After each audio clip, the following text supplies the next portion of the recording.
ಇವತ್ತಿನ G Kannada news ಡಿಎನ್ಎಯಲ್ಲಿ ಪ್ರಮುಖ ಸುದ್ದಿಗಳನ್ನು ವಿಶ್ಲೇಷಣೆ ಮಾಡ್ತಾ ಹೋಗೋಣ. ಮೊದಲ ಸುದ್ದಿ ಕ್ವಾಡ್ ಸಭೆಗೆ ಸಂಬಂಧಪಟ್ಟಂತ ಸುದ್ದಿ ಇದೆ. ಇತ್ತೀಚೆಗಷ್ಟೇ ಪಾಕಿಸ್ತಾನ ಮತ್ತು ಚೀನಾ ಸೇರಿಕೊಂಡು ಭಾರತದ ವಿರುದ್ಧ ಷಡ್ಯಂತ್ರ ಮಾಡೋದು, ಭಾರತದ ಮೇಲೆ ದಾಳಿ ಮಾಡೋದಕ್ಕೆ ಪ್ರಯತ್ನವನ್ನು ಪಡೋದು, ಅದಕ್ಕಾಗಿ ಎರಡು ದೇಶಗಳು ತಾಂತ್ರಿಕವಾಗಿ ಆರ್ಥಿಕವಾಗಿ ವಿನಿಮಯ ಮಾಡಿಕೊಂಡಿದ್ದನ್ನು ನಾವೆಲ್ಲ ಗಮನಿಸಿದ್ದೀವಿ. ಅದು ಆಪರೇಷನ್ ಸಿಂಧೂರ್ ಸಮಯದಲ್ಲಿ ಪಕ್ಕದ ಚೀನಾ ಪಾಕಿಸ್ತಾನಕ್ಕೆ ಸಪೋರ್ಟ್ ಮಾಡಿ ತನ್ನ ತಾಂತ್ರಿಕ ಡ್ರೋನ್ಗಳನ್ನು ಒದಗಿಸಿಕೊಟ್ಟಿದ್ದನ್ನು ನಾವು ನೋಡಿದ್ವಿ. ಇತ್ತೀಚೆಗೆ ಒಂದು ಸುದ್ದಿ ಬಂದಿತ್ತು, ಇದೇ ಪಾಕಿಸ್ತಾನ ಚೀನಾದಿಂದ ತಾಂತ್ರಿಕ ಸಹಾಯವನ್ನು ಪಡೆದುಕೊಂಡು ಆ ಸಹಾಯದಿಂದ ಭಾರತದ ಮೇಲೆ ದಾಳಿ ಮಾಡುವುದಕ್ಕೆ ಯತ್ನಿಸ್ತಾ ಇದೆ ಅನ್ನುವಂತಹ ಸುದ್ದಿಗಳೆಲ್ಲ ಬಂದಿತ್ತು. ಈ ಎರಡು ಶತ್ರು ದೇಶಗಳನ್ನ ಅಕ್ಕಪಕ್ಕದಲ್ಲೇ ಇಟ್ಟುಕೊಂಡಿರುವಂತಹ ಭಾರತ ಇದೀಗ ಕ್ವಾಡ್ ಸಭೆಯ ಮುಖಾಂತರ ಒಂದು ಸಂದೇಶ ಕೊಡುವ ಪ್ರಯತ್ನವನ್ನು ಮಾಡಿದೆ. ಇದರ ಜೊತೆಗೆ ಭಾರತ, ಆಸ್ಟ್ರೇಲಿಯಾ, ಜಪಾನ್ ಮತ್ತು ಅಮೆರಿಕಾದ ವಿದೇಶಾಂಗ ಸಚಿವರು ದೆಹಲಿಯಲ್ಲಿ ಬೀಡುಬಿಟ್ಟಿದ್ರು ಸಭೆಯಾಗಿದೆ.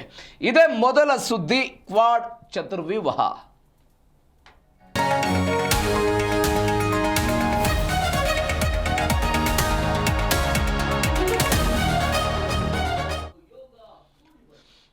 ಭಾರತ, ಅಮೆರಿಕ, ಜಪಾನ್ ಮತ್ತು ಆಸ್ಟ್ರೇಲಿಯಾ ದೇಶಗಳ ವಿದೇಶಾಂಗ ಸಚಿವರು ರಾಷ್ಟ್ರ ರಾಜಧಾನಿ ದೆಹಲಿಯಲ್ಲಿ ಹೈ ವೋಲ್ಟೇಜ್ ಸಭೆ ನಡೆಸಿದರು. ಈ ಹೈ ವೋಲ್ಟೇಜ್ ಸಭೆಯಲ್ಲಿ ಚೀನಾಗೆ ಎಚ್ಚರಿಕೆ ಕೊಡೋ ಪ್ರಯತ್ನ ಆಯಿತು, ಭಯೋತ್ಪಾದನೆಯ ವಿರುದ್ಧ ಎಚ್ಚರಿಕೆ ಕೊಡೋ ಪ್ರಯತ್ನವನ್ನು ಆಯಿತು. ಅದರಲ್ಲೂ ವಿಶೇಷವಾಗಿ ಗಡಿಯಾಚೆಗಿನ ಭಯೋತ್ಪಾದನೆಯ ವಿರುದ್ಧ ಈ 4 ದೇಶಗಳು, ಕ್ವಾಡ್ನ ಸದಸ್ಯ ರಾಷ್ಟ್ರಗಳು ಏನಿದೆ 4, 2004ರಲ್ಲಿ ಶುರುವಾದಂತಹ ಕ್ವಾಡ್ ಇದು ಅವತ್ತಿನಿಂದ ಇಲ್ಲಿಯ ತನಕವೂ ಕೂಡ ಚೀನಾದ ವಿರುದ್ಧ ಅಥವಾ ಚೀನಾ ಮಾಡ್ತಾ ಇರುವಂತಹ ಏಕಸ್ವಾಮ್ಯದ ಆಧಿಪತ್ಯ ಏನಿದೆ ಸಮುದ್ರದಲ್ಲಿ, ಅದರ ವಿರುದ್ಧ ಹೋರಾಟ ಮಾಡೋದು, ಅದರ ಭಾಗವಾಗಿ ಬೇರೆ ಬೇರೆ ದೇಶಗಳ ರಕ್ಷಣೆ ಮಾಡೋದು ಮತ್ತು ತಮ್ಮ ಕಾವಲಿಗೂ ಕೂಡ ಅತ್ಯುತ್ತಮವಾದಂತಹ ತಾಂತ್ರಿಕತೆಯನ್ನು ಬಳಸಿಕೊಂಡು ಕೆಲಸ ಮಾಡುವಂತಹ ಕ್ವಾಡ್ ಸದಸ್ಯ ರಾಷ್ಟ್ರಗಳಿವು. ಇದೀಗ ಅದರ ಸಭೆ ದೆಹಲಿಯಲ್ಲಿ ಆಯಿತು, ಇಂಡೋ ಪೆಸಿಫಿಕ್ ವಲಯದ ಭವಿಷ್ಯವನ್ನು ನಿರ್ಧಾರ ಮಾಡೋದಕ್ಕೆ. ಇದೇ ಇಂಡೋ ಪೆಸಿಫಿಕ್ನಲ್ಲಿ ಸಮುದ್ರದ ಉಪಟಳವನ್ನು ಅನೇಕ ವರ್ಷಗಳಿಂದ ಚೀನಾ ಮಾಡ್ತಾ ಬಂದಿದೆ. ಈ ಚೀನಾದ ಉಪಟಳ ಏನಿದೆ, ಆ ಚೀನಾದ ಉಪಟಳವನ್ನು ತಗ್ಗಿಸಬೇಕು ಅನ್ನೋ ಕಾರಣಕ್ಕಾಗಿಯೇ ಒಂದು ಮಹತ್ವದ ಸಭೆ ಆಯಿತು. ದೆಹಲಿಯಲ್ಲಿ ಕೆಲವೊಂದಿಷ್ಟು ಘೋಷಣೆಗಳನ್ನು ಮಾಡಿದ್ದಾರೆ ಇದರ ವಿರುದ್ಧವಾಗಿ. ಹಾಗಾದರೆ ಏನದು ಘೋಷಣೆ? ಇದರಿಂದ ಚೀನಾದ ಪ್ರಭಾವ ಇಂಡೋ ಪೆಸಿಫಿಕ್ನಲ್ಲಿ ಹೇಗೆ ಕಡಿಮೆ ಆಗುತ್ತೆ, ಏನೆಲ್ಲ ಆಗ್ಬೋದು, ಡೀಟೇಲ್ಸ್ ಆಗಿ ನೋಡ್ತಾ ಹೋಗೋಣ ಒಂದೊಂದಾಗಿ. ದೆಹಲಿಯಲ್ಲಿ ಕ್ವಾಡ್ ಚತುರ್ವ್ಯೂಹ ಏನೇನಾಯಿತು ದೆಹಲಿಯಲ್ಲಿ? ಡೀಟೇಲ್ಸ್. ರಾಷ್ಟ್ರ ರಾಜಧಾನಿ ದೆಹಲಿಯಲ್ಲಿ ಕ್ವಾಡ್ ವಿದೇಶಾಂಗ ಸಚಿವರ ಐತಿಹಾಸಿಕ ಸಮಾವೇಶ ಆಯಿತು. ಎಲ್ಲ ಸಚಿವರೆಲ್ಲ ಭಾಗವಹಿಸಿದ್ರು, 4 ದೇಶಗಳ ಸಚಿವರು. ವಿದೇಶಾಂಗ ಸಚಿವ ಎಸ್ ಜೈಶಂಕರ್ ನೇತೃತ್ವದಲ್ಲಿ ಹೈ ಲೆವೆಲ್ ಸಭೆ ಆಯಿತು. ಅಮೆರಿಕ, ಜಪಾನ್ ಮತ್ತು ಆಸ್ಟ್ರೇಲಿಯಾದ ವಿದೇಶಾಂಗ ಸಚಿವರೆಲ್ಲ ಭಾಗವಹಿಸಿದ್ರು. ಇಂಡೋ ಪೆಸಿಫಿಕ್ ವಲಯದಲ್ಲಿ ಚೀನಾದ ಪ್ರಾಬಲ್ಯವನ್ನು ಮಟ್ಟ ಹಾಕೋದಕ್ಕೆ ಒಂದು ಮಾಸ್ಟರ್ ಪ್ಲಾನ್ ಮಾಡಿದ್ದಾರೆ. ಕಡಲ ಭದ್ರತೆ, ಇಂಧನ ಭದ್ರತೆ, ಭಯೋತ್ಪಾದನೆ ವಿರುದ್ಧ ಒಂದು ಅಜೆಂಡವನ್ನು ರೂಪಿಸಿಕೊಂಡಿದ್ದಾರೆ. 2026ರ ಜಾಗತಿಕ ರಾಜಕಾರಣದ ದಿಕ್ಕನ್ನು ಬದಲಾವಣೆ ಮಾಡೋದಕ್ಕೆ ಈ ಒಂದು ಸಮಾವೇಶ ಐತಿಹಾಸಿಕವಾದಂಥ ಒಂದು ಹೆಜ್ಜೆಯನ್ನು ಇಟ್ಟಿದೆ. ಇದು ಏನಿದು? ಕ್ವಾಡ್ ಅಂದರೆ ಏನು? ಕ್ವಾಡ್ರಿಲೇಟರ್ ಸೆಕ್ಯೂರಿಟಿ ಡೈಲಾಗ್ ಅಂತ ಕರೀತಾರೆ ಇದನ್ನು. ಇದರಲ್ಲಿ 4 ದೇಶ ಬರುತ್ತೆ, ಭಾರತ, ಅಮೆರಿಕ, ಜಪಾನ್ ಮತ್ತು ಆಸ್ಟ್ರೇಲಿಯಾ. ಈ 4 ಸದಸ್ಯ ರಾಷ್ಟ್ರಗಳಿರುವಂಥದ್ದು ಕ್ವಾಡ್ನಲ್ಲಿ. ಉದ್ದೇಶ ಏನಾಗಿತ್ತು? ಉದ್ದೇಶ ಒಂದ್ಸಗಿ ಇಂಡೋ ಪೆಸಿಫಿಕ್ ವಲಯವನ್ನು ಕಾಪಾಡುವುದೇ ಇದರ ಮೂಲ ಉದ್ದೇಶ ಆಗಿದೆ. ಚೀನಾದ ಉಪಟಳದಿಂದ ಇದನ್ನು ಕಾಪಾಡಬೇಕು ಅಂತ. ಏನಾಯಿತು ಬೆಳವಣಿಗೆಯನ್ನು ಸ್ವಲ್ಪ ನೋಡಿಬಿಡೋಣ. 2004ರಲ್ಲಿ ಹಿಂದೂ ಮಹಾಸಾಗರದಲ್ಲಿ ಒಂದು ದೊಡ್ಡ ಸುನಾಮಿ ಆಗುತ್ತೆ. ಈ ಸುನಾಮಿ ಬಂದಾಗ ಇದನ್ನು ನಾವು ರಕ್ಷಣೆ ಮಾಡ್ತೀವಿ ಅಂಥೇಳಿ ಈ 4 ದೇಶಗಳು 2004ರಲ್ಲಿ ಕೆಲಸ ಮಾಡುತ್ತೆ. 2007ರಲ್ಲಿ ಏನಾಯಿತು? ಜಪಾನಿನ ಅವತ್ತಿನ ಪ್ರೈಮ್ ಮಿನಿಸ್ಟರ್ ಆಗಿದ್ದಂಥ ಶಿಂಜೋ ಅಬೆ ಅವರು ಒಂದು ಪರಿಕಲ್ಪನೆಯನ್ನು ಕೊಡ್ತಾರೆ, ಇಂಥದ್ದೊಂದು ಒಕ್ಕೂಟವನ್ನು ನಾವು ಮಾಡ್ಕೊಳ್ಳೋಣ ಅಂತ. ಆ ಒಕ್ಕೂಟದ ಭಾಗವಾಗಿ ಕ್ವಾಡ್ ಅನ್ನುವಂಥದ್ದು ಅಧಿಕೃತವಾಗಿ ಚಾಲನೆಗೆ ಬಂತು. 2007ರಲ್ಲಿ ಇದೇನೋ ಒಕ್ಕೂಟ ಚಾಲನೆಗೆ ಬಂತು. 10 ವರ್ಷಗಳ ಕಾಲ, ಅಂದರೆ 2007ರಿಂದ 2017ರ ತನಕವೂ ಕೂಡ ಸಂಪೂರ್ಣವಾಗಿ ನಿಷ್ಕ್ರಿಯ ಆಗಿತ್ತು. 2017ರ ತನಕ ಅಲ್ಲಿ ಒಂದು ಮನೀಲಾದಲ್ಲಿ ಒಂದು ಶೃಂಗಸಭೆ ನಡೆಯುತ್ತೆ ಮನೀಲಾದಲ್ಲಿ. ಆ ಮನೀಲಾದಲ್ಲಿ ಈ ಒಕ್ಕೂಟಕ್ಕೆ ಒಂದು ಹೊಸ ಜೀವವನ್ನು ಕೊಡೋ ಪ್ರಯತ್ನವನ್ನು ಮಾಡ್ತಾರೆ. ಅವತ್ತಿನಿಂದ ಇವತ್ತಿನ ತನಕವೂ ಕೂಡ ಇದು ಕೆಲಸವನ್ನು ಮಾಡ್ಕೊಂಡು ಬಂದಿರೋದು. ಅದರ ಭಾಗವಾಗಿ ಇದೀಗ ದೆಹಲಿಯಲ್ಲಿ ಸಭೆ ನಡೆದಿದೆ. 2026ರಲ್ಲಿ ಜೈಶಂಕರ್ ಇದ್ರು, ಅಮೆರಿಕಾದ ಮಾರ್ಕ್ ರೂಬಿಯೋ ಭಾಗವಹಿಸಿದ್ರು, ಆಸ್ಟ್ರೇಲಿಯಾದ ಪೆನ್ನಿ ವಾಂಗ್ ವಿದೇಶಾಂಗ ಸಚಿವರು ಇವರು, ಜಪಾನ್ನ ತೊಶಿಮಿತ್ಸು ಮೊಟೆಗಿ ಇವರೆಲ್ಲ ವಿದೇಶಾಂಗ ಸಚಿವರೆಲ್ಲ ಇದರಲ್ಲಿ ಭಾಗವಹಿಸಿದ್ರು. ಯಾವ ಕಾರಣಕ್ಕಾಗಿ ಅಂತ ಹೇಳಿದರೆ, ಈ ಚೀನಾ ಏನು ಮಾಡುತ್ತೆ, ಈ ಕ್ವಾಡ್ ಸಮಾವೇಶ ಅಥವಾ ಕ್ವಾಡ್ನ 4 ದೇಶಗಳನ್ನು ಏನಂತ ಕರೆಯುತ್ತೆ ಅಂತ ಹೇಳಿದ್ರೆ ಅಮೆರಿಕಾದ ನ್ಯಾಟೋ ಅಂದ್ರೆ ಏಷ್ಯಾದ ನ್ಯಾಟೋ ಅಂತ ಕರೆಯುತ್ತಿದೆ. ಏಷ್ಯಾದ ನ್ಯಾಟೋ ಇದನ್ನು ಯಾವ ಕಾರಣಕ್ಕಾಗಿ ಮಾಡಿದ್ದಾರೆ ಅಂತ ಹೇಳಿದ್ರೆ ಚೀನಾದ ಆರ್ಥಿಕತೆ, ಚೀನಾದ ಮಿಲಿಟರಿ ವ್ಯವಸ್ಥೆ, ಚೀನಾದ ತಾಂತ್ರಿಕತೆಯನ್ನು ಬಗ್ಗು ಬಡಿಬೇಕು, ಅದನ್ನು ಕಡಿಮೆ ಮಾಡಬೇಕು ಅನ್ನೋ ಕಾರಣಕ್ಕಾಗಿ ಅಮೆರಿಕಾದ ನೇತೃತ್ವದಲ್ಲಿ ಸೃಷ್ಟಿಯಾಗಿರುವಂತಹ ಒಕ್ಕೂಟ ಇದು ಅಂತ ಚೀನಾ ಆರೋಪ ಮಾಡ್ತಾ ಬಂದಿತ್ತು. ಈ ಚೀನಾದ ಆರೋಪಗಳಿಗೆ ಪ್ರತಿ ಬಾರಿಯೂ ಕೂಡ ಕ್ವಾಡ್ ಉತ್ತರವನ್ನು ಕೊಡ್ತಾ ಬಂದು ಚೀನಾದ ಉಪಟಳವನ್ನು ಕಡಿಮೆ ಮಾಡೋ ಪ್ರಯತ್ನವನ್ನು ಮಾಡ್ತಾ ಇದೆ. ಯಾಕೆ ಇಂಡೋ ಪೆಸಿಫಿಕ್ ವಲಯದ ಮೇಲೆ ಕೇಂದ್ರೀಕರಿಸಿದ್ದಾರೆ? ನೀವು ಗಮನಿಸಬೇಕಾದ ಸಂಗತಿ ಅಂತ ಹೇಳಿದ್ರೆ ಒಟ್ಟಾರೆ 60% ವ್ಯಾಪಾರ ವಹಿವಾಟು ಇದರ ಮುಖಾಂತರ ಆಗುತ್ತೆ. 2/3 ತೈಲು ಇದರಲ್ಲಿನೇ ಸಾಗಾಟ ಆಗುವಂಥದ್ದು. ಈ ಕಾರಣಕ್ಕಾಗಿ ಇದರ ಮೇಲೆ ಕಣ್ಣಿಟ್ಟು ಚೀನಾ ಏನು ಮಾಡ್ತಾ ಇತ್ತು, ದಾಳಿ ಮಾಡೋ ಪ್ರಯತ್ನವನ್ನು ಮಾಡೋದು, ಏಕಸ್ವಾಮ್ಯ ಮಾಡೋದು. ಇವತ್ತು ಇರಾನ್ ಹಾರ್ಮುಜ್ನಲ್ಲಿ ಹೆಂಗೆ ಮಾಡ್ತಾ ಇದೆಯಲ್ಲ ಅದೇ ಮಾದರಿಯಲ್ಲಿ ಇಂಡೋ ಪೆಸಿಫಿಕ್ನಲ್ಲಿ ಚೀನಾ ಮಾಡ್ತಾ ಇತ್ತು. ಇದರ ವಿರುದ್ಧ ಕಠಿಣ ಕ್ರಮವನ್ನು ತೆಗೆದುಕೊಳ್ಳೋದಕ್ಕೆ ಇದೀಗ ಇವರು ಮುಂದಾಗ್ತಾ ಇರೋದು. ಮತ್ತೊಂದು ಬೆಳವಣಿಗೆ ಏನಾಗಿದೆ ಅಂತ ಹೇಳಿದರೆ ಈ ಕ್ವಾಡ್ ಸಮ್ಮಿಟ್ನಲ್ಲಿ ಆದಂತಹ ಬೆಳವಣಿಗೆ, ಎರಡನೇ ಬೆಳವಣಿಗೆ ಅಂತ ಹೇಳಿದರೆ ಡ್ರ್ಯಾಗನ್ಗೆ ಇಂಡೋ ಪೆಸಿಫಿಕ್ ಒಂದು ಶಾಕ್ ಕೊಟ್ಟಿದೆ. ಏನು ಶಾಕ್ ಕೊಟ್ಟಿದೆ? ಚೀನಾದ ಹೆಸರೆತ್ತದೆ, ಅದರ ದಬ್ಬಾಳಿಕೆಯನ್ನು ತರಾಟೆಗೆ ತೆಗೆದುಕೊಂಡಿದ್ದಾರೆ ಕ್ವಾಡ್ನ ರಾಷ್ಟ್ರಗಳು. ಚೀನಾದ ಹೆಸರು ಎತ್ತಲಿಲ್ಲ, ಆದರೆ ದಬ್ಬಾಳಿಕೆ ವಿರುದ್ಧ ಧ್ವನಿ ಎತ್ತೋ ಪ್ರಯತ್ನ ಮಾಡಿತು. ಅಂತಾರಾಷ್ಟ್ರೀಯ ಕಾನೂನು ಉಲ್ಲಂಘಿಸುವ ಯಾವುದೇ ಪ್ರಯತ್ನಕ್ಕೆ ಕ್ವಾಡ್ ತಡೆ ಕೊಡ್ತೀವಿ ಅಂತ ಹೇಳ್ತು. ಮುಕ್ತ ಮತ್ತು ಸುರಕ್ಷಿತ ಹಿಂದೂ ಪೆಸಿಫಿಕ್ ವಲಯಕ್ಕಾಗಿ ಶಕ್ತಿ ಪ್ರದರ್ಶನ ಮಾಡಿದ್ದಾರೆ. ಚೀನಾದ ದಾದಾಗಿರಿಗೆ ಆ ಮುಖಾಂತರ ಒಂದು ಬ್ರೇಕ್ ಬೀಳುತ್ತೆ ಅನ್ನುವಂಥ ಸುದ್ದಿ. ಹೆಂಗೆ ಬ್ರೇಕ್ ಬೀಳುತ್ತೆ ಸುದ್ದಿ? ಯಾಕೆ ಅಂತ ಹೇಳಿದ್ರೆ 2007ರಿಂದ 2017 ತನಕ ಇದು ನಿಷ್ಕ್ರಿಯ ಆಗಿತ್ತು. ಯಾಕಂದರೆ ಚೀನಾ ಅಲ್ಲಿ ಒಂದು ದೊಡ್ಡ ಮಟ್ಟದ ಆಕ್ರಮಣಕಾರಿ ನೀತಿಯನ್ನೆಲ್ಲ ನಡೆಸ್ಕೊಂಡು ಬಂದಿತ್ತು. ಅದಾದ ನಂತರ ಇದಕ್ಕೆ ತಡೆ ನೀಡುವ ಪ್ರಯತ್ನವನ್ನು ಮಾಡ್ತು. ಹೆಂಗಿದು? ದಕ್ಷಿಣ ಚೀನಾ ಸಮುದ್ರದ ವಿವಾದ ಇದೆ ಇಲ್ಲಿ. ಏನು ದಕ್ಷಿಣ ಚೀನಾ ಸಮುದ್ರದ ವಿವಾದ ಅಂತ ಹೇಳಿದ್ರೆ ಅಂತಾರಾಷ್ಟ್ರೀಯ ನಿಯಮಗಳನ್ನು ಗಾಳಿಗೆ ತೂರಿ ಸಮುದ್ರದಲ್ಲಿ ಕೃತಕ ದ್ವೀಪಗಳನ್ನು ಚೀನಾ ನಿರ್ಮಾಣ ಮಾಡ್ತಾ ಇದೆ. ಕೇವಲ ಕೃತಕ ದ್ವೀಪಗಳನ್ನು ನಿರ್ಮಾಣ ಮಾಡೋದು ಅಷ್ಟೇ ಅಲ್ಲ, ಬದಲಾಗಿ ಅಲ್ಲಿ ಮಿಲಿಟರಿ ನೆಲೆಗಳನ್ನು ಸ್ಥಾಪನೆ ಮಾಡೋದು, ಅದರ ಜೊತೆಗೆ ಅಲ್ಲಿ ತನಗೆ ಬೇಕಾದಂಥ ಮತ್ತೊಂದು ದೇಶಗಳ ಮೇಲೆ ದಾಳಿ ಮಾಡೋದಕ್ಕೆ ಬೇಕಾದಂಥ ವ್ಯವಸ್ಥೆಗಳನ್ನೆಲ್ಲ ಮಾಡ್ತಾ ಬಂದು ಬೇರೆ ಬೇರೆ ದೇಶಗಳ ಕಡಲ ಗಡಿಗಳೇನಿರುತ್ತಲ್ಲ ಅವುಗಳನ್ನು ಅತಿಕ್ರಮಣ ಮಾಡ್ತಾ ಬಂದಿತ್ತು. ಇದರ ವಿರುದ್ಧ ನಮ್ಮ ಕ್ರಮ ಇದೆ ಅಂತ ಇವರು ಹೇಳ್ತಾ ಇರೋದು. ಎರಡನೇದ್ದು ಬೆಲ್ಟ್ ಆ್ಯಂಡ್ ರೋಡ್ ಇನಿಷಿಯೇಟಿವ್ ಎನ್ನುವಂಥ ಒಂದು ಯೋಜನೆ ಇದೆ. ಏನಿದು ಬೆಲ್ಟ್ ಆ್ಯಂಡ್ ರೋಡ್ ಇನಿಷಿಯೇಟಿವ್ ಅನ್ನೋದು? ಬೇರೆ ಬೇರೆ ದೇಶಗಳಿಗೆ ಸಾಲ ಕೊಡೋ ಯೋಜನೆ ಇದು. ಬೇರೆ ಬೇರೆ ಶ್ರೀಲಂಕಾ, ಮಯನ್ಮಾರು, ಪಕ್ಕದ ಪಾಕಿಸ್ತಾನ ಇಂತಹ ದೇಶಗಳಿಗೆ ಸಾಲ ಕೊಟ್ಟು ಅವರನ್ನು ಸಾಲದಲ್ಲಿ ಸಿಕ್ಕಾಕೊಳಿಸ್ಬೋದು. ಅದಾದ ನಂತರ ಸಾಲ ವಾಪಸ್ ರಿಕವರಿ ಆಗದೆ ಇದ್ದಾಗ ಆ ಬಂದರುಗಳೇನಿರುತ್ತಲ್ಲ ಅವುಗಳನ್ನು ಲೀಸಿಗೆ ತಗೊಳ್ಳೋದು, ತನ್ನ ವ್ಯಾಪ್ತಿಗೆ ತೆಗೆದುಕೊಳ್ಳೋದು. ಇದಕ್ಕೊಂದು ಬೆಸ್ಟ್ ಎಕ್ಸಾಂಪಲ್ ಯಾವುದು ಅಂತ ಹೇಳಿದ್ರೆ 2017ರಲ್ಲಿ ಶ್ರೀಲಂಕಾದ ಹಂಬನ್ತೋಟ್ ಬಂದರನ್ನು 99 ವರ್ಷಗಳ ಕಾಲ ಇದೇ ಚೀನಾ ತನ್ನ ವ್ಯಾಪ್ತಿಗೆ ಲೀಸ್ ಅನ್ನು ತೆಗೆದುಕೊಂಡಿದೆ. ಪಾಕಿಸ್ತಾನಕ್ಕೆ ಸಾಲ ಕೊಟ್ಟಿದೆ, ಮಾಲ್ಡೀವ್ಸಿಗೆ ಸಾಲ ಕೊಟ್ಟಿದೆ. ಇದನ್ನು ತಗ್ಗಿಸಬೇಕು ಅನ್ನೋ ಪ್ರಯತ್ನದ ಭಾಗವಾಗಿ ಇದೀಗ ಇಂಡೋ ಪೆಸಿಫಿಕ್ ಅಂದರೆ ಈ ಮುಖಾಂತರ ಕ್ವಾಡ್ನವರು ಒಂದು ಎಚ್ಚರಿಕೆ ಕೊಡೋ ಪ್ರಯತ್ನವನ್ನು ಮಾಡಿದ್ದಾರೆ. ಚೀನಾ ದಕ್ಷಿಣ ಈ ಸಮುದ್ರ ಏನಿದೆ ಇದರಲ್ಲಿ 3200 ಎಕರೆ ಇಲ್ಲಿ ಕೃತಕವಾದಂತಹ ಒಟ್ಟಾರೆ ತನ್ನದೇ ಆದಂಥ ದ್ವೀಪಗಳನ್ನು ನಿರ್ಮಾಣ ಮಾಡಿಕೊಳ್ಳೋ ಪ್ರಯತ್ನವನ್ನು ಮಾಡಿದೆ. ಇಲ್ಲಿ ರನ್ವೇ ಇದೆ, ಯುದ್ಧ ವಿಮಾನದ ಹ್ಯಾಂಗರ್ಗಳಿದೆ, HQ-9 ವಿಮಾನ ವಿರೋಧಿ ಕ್ಷಿಪಣಿಗಳನ್ನು ನಿಯೋಜನೆ ಮಾಡಿದೆ. ಯಾಕೆ ಇದು ಬೆಳವಣಿಗೆ ಅಂತ ನೋಡಿದರೆ ಯಾವ ಚೀನಾ ಭಾರತದ ವಿರುದ್ಧ ತನ್ನೆಲ್ಲ ಶಕ್ತಿ ಪ್ರದರ್ಶನ ಮಾಡುತ್ತಲ್ಲ ಅಂತಹ ಚೀನಾದ ಬಳಿ ಒಟ್ಟು 370 ಯುದ್ಧ ನೌಕೆಗಳಿದೆ. 370 ಯುದ್ಧ ನೌಕೆಗಳಿದೆ. ಆದರೆ ಅಮೆರಿಕಾದ ಬಳಿ ಇರುವಂಥ ಯುದ್ಧ ನೌಕೆಗಳ ಸಂಖ್ಯೆ ಕಡಿಮೆ, ಚೀನಾಕ್ಕಿಂತ ಕಡಿಮೆ, ಕೇವಲ 291 ಮಾತ್ರ ಇರೋದು. ಈ ಚೀನಾ ಏನು ಮಾಡ್ತಾ ಇತ್ತು, ಈ ಯುದ್ಧ ನೌಕೆಗಳನ್ನು ಬಳಕೆ ಮಾಡಿಕೊಂಡು ಇದೇ ದಕ್ಷಿಣ ಚೀನಾ ಸಮುದ್ರದ ಮುಖಾಂತರ ಏನು ಮಾಡ್ತಾ ಇತ್ತದು, ಬೆದರಿಕೆ ಹಾಕೋ ಪ್ರಯತ್ನವನ್ನು ಮಾಡ್ತಾ ಇತ್ತು. ಇದೀಗ ಇದಕ್ಕೆ ಕ್ವಾಡ್ ಪ್ರತಿಕ್ರಿಯೆ ಕೊಟ್ಟಿದೆ. ಚೀನಾ ಹಡಗುಗಳ ಮೇಲೆ ಉಪಗ್ರಹಗಳ ಮುಖಾಂತರ ನಾವು ಅದನ್ನು ಕಣ್ಣಿಡ್ತೀವಿ, ಅದೆಲ್ಲೆಲ್ಲಿ ಹೋಗುತ್ತೆ, ಏನು ಮಾಡುತ್ತೆ ಎಲ್ಲವನ್ನು ಕೂಡ ನಾವು ನೋಡ್ತೀವಿ ಅಂತ. ಈ ಚೀನಾದ ಸಾಲದ ವ್ಯವಸ್ಥೆ ಇದೆಯಲ್ಲ, ಆ ಚೀನಾದ ಸಾಲದ ವ್ಯವಸ್ಥೆಯನ್ನು ತಪ್ಪಿಸೋದಕ್ಕೆ $50 ಬಿಲಿಯನ್ ಹೂಡಿಕೆಯನ್ನು ಮಾಡ್ತೀವಿ, ಇಂಡೋ ಪೆಸಿಫಿಕ್ನಲ್ಲಿ ಮೂಲ ಸೌಕರ್ಯಗಳನ್ನು ತೆಗೆದುಕೊಂಡು ಬರ್ತೀವಿ ಅಂತ ನಿನ್ನೆ ದೆಹಲಿಯಲ್ಲಿ ಆದಂತಹ ಕ್ವಾಡ್ ಸಮಾವೇಶದಲ್ಲಿ ಹೇಳಲಾಗಿದೆ. ಬಲಶಾಲಿಯಾಗಿದ್ದೇ ಕಾನೂನನ್ನು ಮುಂದುವರಿಸೋದಕ್ಕೆ ಸಾಧ್ಯ ಇಲ್ಲ. ನಾವು ಅಂತಾರಾಷ್ಟ್ರೀಯ ಸಾಗರ ನಿಯಮದ ಬಗ್ಗೆ ಈ ಹಾರ್ಮುಜ್ನಲ್ಲಿ ಮಾತನಾಡ್ತಾ ಇದ್ದೇವೆ, ಇರಾನ್ ಅದನ್ನು ಉಲ್ಲಂಘನೆ ಮಾಡ್ತಾ ಇದೆ ಟೋಲ್ ವಿಧಿಸುವ ಮುಖಾಂತರ ಅಂತ. ಇದೀಗ ಕ್ವಾಡ್ ಕೂಡ ಅದನ್ನೇ ಹೇಳ್ತಾ ಇದೆ. ಚೀನಾ ಏನೋ ಬಲಿಷ್ಠವಾಗಿದೆ ಅನ್ನೋ ಕಾರಣಕ್ಕಾಗಿ ಅಂತಾರಾಷ್ಟ್ರೀಯ ನಿಯಮಗಳನ್ನು ಯಾವುದೇ ಕಾರಣಕ್ಕೂ ಮೀರಬಾರದು, ಅದನ್ನು ಮೀರಿದರೆ ಅದಕ್ಕೆ ಹೊಡೆತ ತಿನ್ನಬೇಕಾದಂತಹ ಪರಿಸ್ಥಿತಿ ಬರುತ್ತೆ ಅಂತ ಕ್ವಾಡ್ ಒಂದು ಎಚ್ಚರಿಕೆ ಕೊಡೋ ಪ್ರಯತ್ನವನ್ನು ಮಾಡಿದೆ. ಮೂರನೇ ಬೆಳವಣಿಗೆ ಏನು ಅಂತ ಹೇಳಿದ್ರೆ ಸಮುದ್ರದ ಮೇಲೆ ಕ್ವಾಡ್ ಕಣ್ಗಾವಲು. ಹೆಂಗೆ ಇದು? Indo Pacific maritime surveillance cooperation ಎನ್ನುವಂಥ ಒಂದು ಯೋಜನೆಯನ್ನು ಘೋಷಣೆ ಮಾಡಿದ್ದಾರೆ ಕ್ವಾಡ್ನವರು. ಚೀನಾದ ನೌಕೆ ಮತ್ತು ಜಲಾಂತರ್ಗಾಮಿಗಳ ಮೇಲೆ ಕಣ್ಣಿಡೋದಕ್ಕೆ 4 ದೇಶಗಳು ಒಪ್ಪಂದ ಮಾಡಿಕೊಂಡಿವೆ. ಕಣ್ಣಗಾವಲು ಸಾಮರ್ಥ್ಯಗಳ ಒಗ್ಗೂಡಿಸುವಿಕೆ, ಗುಪ್ತಚರ ಮಾಹಿತಿಯನ್ನೆಲ್ಲ ಹಂಚಿಕೊಂಡಿದ್ದಾರೆ. ಕ್ವಾಡ್ ಸಿ ಎನ್ನುವಂಥ ವಿಶೇಷ ಸಮರಾಭ್ಯಾಸವನ್ನು ಶುರು ಮಾಡೋದಕ್ಕೆ ಅವರೆಲ್ಲ ಮುಂದಾಗ್ತಾ ಇರೋದು.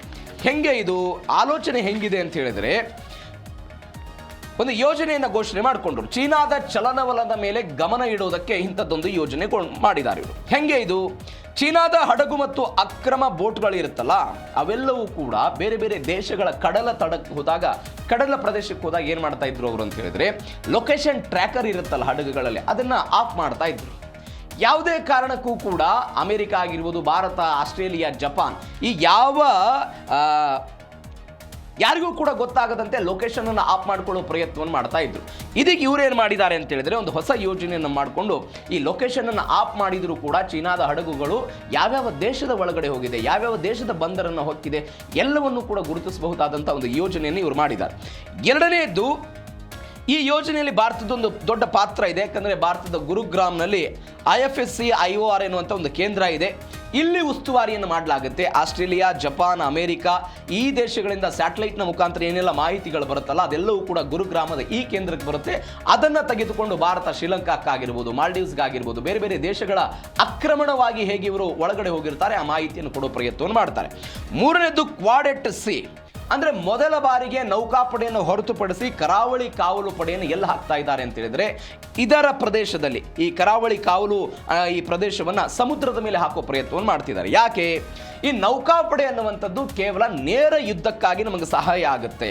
ಆದರೆ ಈ ಕರಾವಳಿ ಪಡೆ ನಾಗರಿಕರ ಕಾನೂನನ್ನು ಕೂಡ ಜಾರಿ ಮಾಡೋದಕ್ಕೆ ಸಹಾಯ ಆಗುತ್ತೆ, ನಾಗರಿಕರಿಗೂ ಕೂಡ ಸಹಾಯ ಮಾಡಬಹುದು.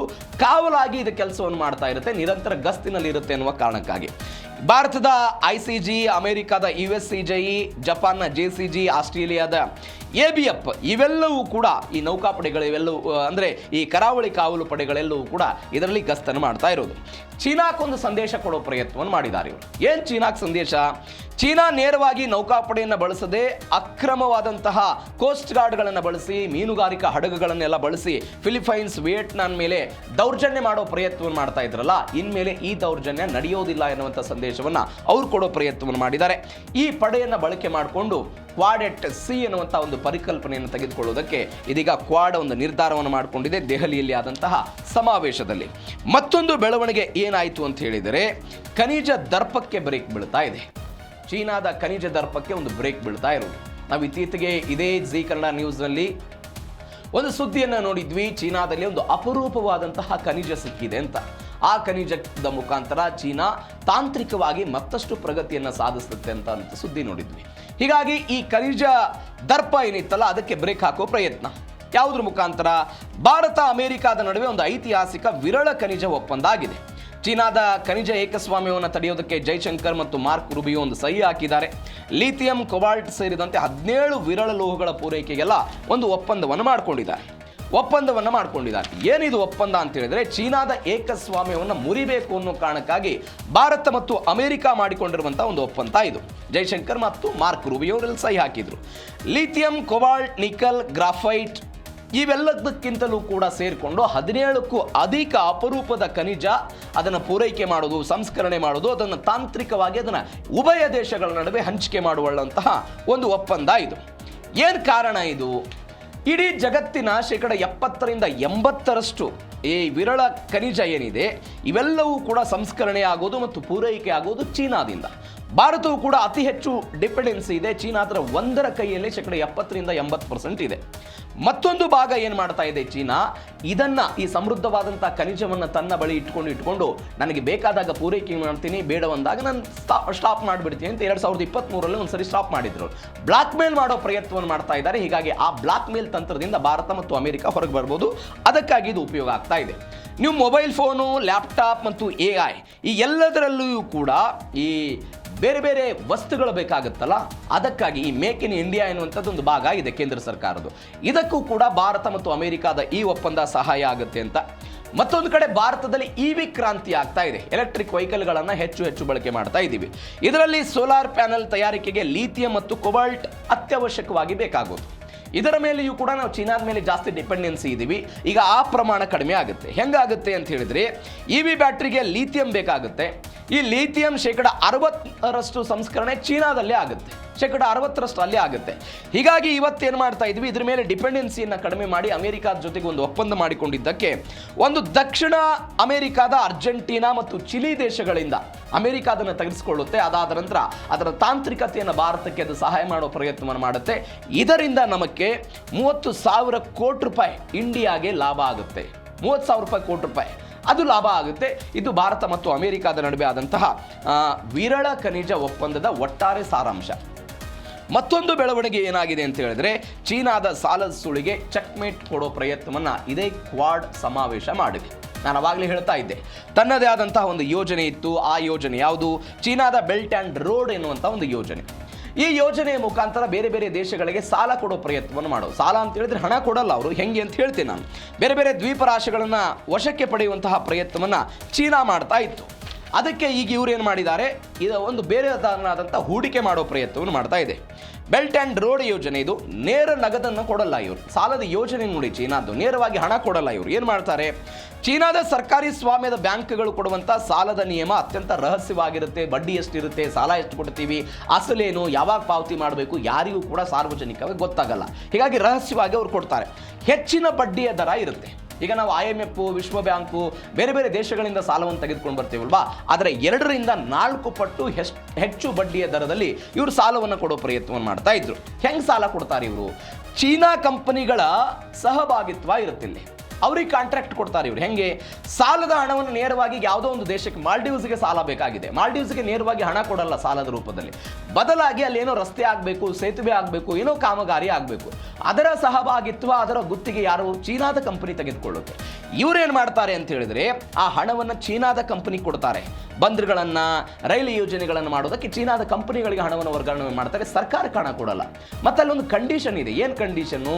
ನೀವು ಚೀನಾದ ಕಾರ್ಮಿಕರನ್ನು ಬಳಕೆ ಮಾಡ್ಕೋಬೇಕು ಅಂತ. ಚೀನಾದ ಕಾರ್ಮಿಕರನ್ನು ಬಳಕೆ ಮಾಡ್ಕೊಳ್ಬೇಕು ಅನ್ನುವಂಥ ಒಂದು ಕಂಡೀಷನ್ ಹಾಕುವ ಮುಖಾಂತರ ಸಾಲವನ್ನು ಕೊಟ್ಟು ಆ ದ್ವೀಪಗಳನ್ನು ತನ್ನ ಬಳಿ ತೆಗೆದುಕೊಳ್ಳುವಂಥ ಪ್ರಯತ್ನ. ನೀವು ನೋಡಿ, 200ಕ್ಕೂ ಅಧಿಕ ದೇಶಗಳಿಗೆ 90 ಲಕ್ಷ ಕೋಟಿಗಿಂತಲೂ ಅಧಿಕ ಹಣವನ್ನು ಚೀನಾ ಸಾಲದ ರೂಪದಲ್ಲಿ ಕೊಟ್ಟಿದೆ. 90 ಲಕ್ಷ ಕೋಟಿಗಿಂತಲೂ ಕೂಡ ಅಧಿಕ ಹಣವನ್ನು ಸಾಲದ ರೂಪದಲ್ಲಿ ಕೊಟ್ಟಿದೆ. 2013ರಲ್ಲಿ 1.39 ಟ್ರಿಲಿಯನ್ ಮೊತ್ತವನ್ನೆಲ್ಲ ಕೊಟ್ಟಿದ್ರಂತೆ. 24ಕ್ಕೂ ಅಧಿಕ ಬಡ ಮತ್ತು ಮಧ್ಯಮ ದೇಶಗಳು ಚೀನಾದಿಂದ ಸಾಲವನ್ನು ಪಡೆದುಕೊಂಡಿವೆ. 24ಕ್ಕಿಂತ ಅಧಿಕ ಮಧ್ಯಮ ಮತ್ತು ಬಡ ಇವರ ಪರಿಸ್ಥಿತಿ ಹೆಂಗಾಗಿದೆ ಅಂತ ಹೇಳಿದ್ರೆ, ಇವರ ಒಟ್ಟಾರೆ GDPಯ 10% ಚೀನಾದಿಂದ ಸಾಲವನ್ನು ತೆಗೆದುಕೊಂಡವರು ಆಗಿದೆ. 10% ಚೀನಾದ ಸಾಲ ಆಗಿದೆ. ಹೀಗಾಗಿ ಕ್ವಾಡ್ ಏನು ಮಾಡ್ತಾ ಇದೆ ಅಂತ ಹೇಳಿದ್ರೆ, ಒಂದು ಪರ್ಯಾಯ ಬಂದರನ್ನು ನಿರ್ಮಾಣ ಮಾಡ್ತೀವಿ ಅಂತ. ಹೆಂಗೆ? ಇಂಡೋ ಪೆಸಿಫಿಕ್ ವಲಯದಲ್ಲಿ ಒಂದು ಜಂಟಿಯಾಗಿ ಪರ್ಯಾಯ ಬಂದರನ್ನು ನಿರ್ಮಾಣ ಮಾಡುವ ಮುಖಾಂತರ ಚೀನಾದ ಏಕಸ್ವಾಮ್ಯಕ್ಕೆ ನಾವು ಹೊಡೆತವನ್ನು ಕೊಡ್ತೀವಿ ಎನ್ನುವಂಥ ಸಂದೇಶವನ್ನು ದೆಹಲಿಯಿಂದ ಕೊಟ್ಟಿದ್ದಾರೆ. ಎರಡನೇದ್ದು, ಏಷ್ಯಾ ಮತ್ತು ಆಫ್ರಿಕಾದ ನಡುವೆ ಒಂದು ಕಾರಿಡಾರ್ ಅನ್ನು ಮಾಡ್ತೀವಿ.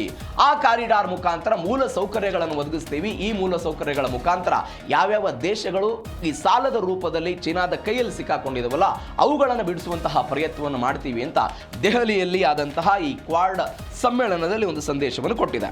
ಇದು ಚೀನಾದ ಸಾಲದ ಸುಳಿ. ಆದರೆ ಮತ್ತೊಂದು ಬೆಳವಣಿಗೆ ಅಂತ ಹೇಳಿದ್ರೆ, ಜಾಗತಿಕ ರಾಜಕೀಯದ ಬಾಸ್ ಆಗಿ ಭಾರತ ಹೊರಹೊಮ್ಮಿರೋದು.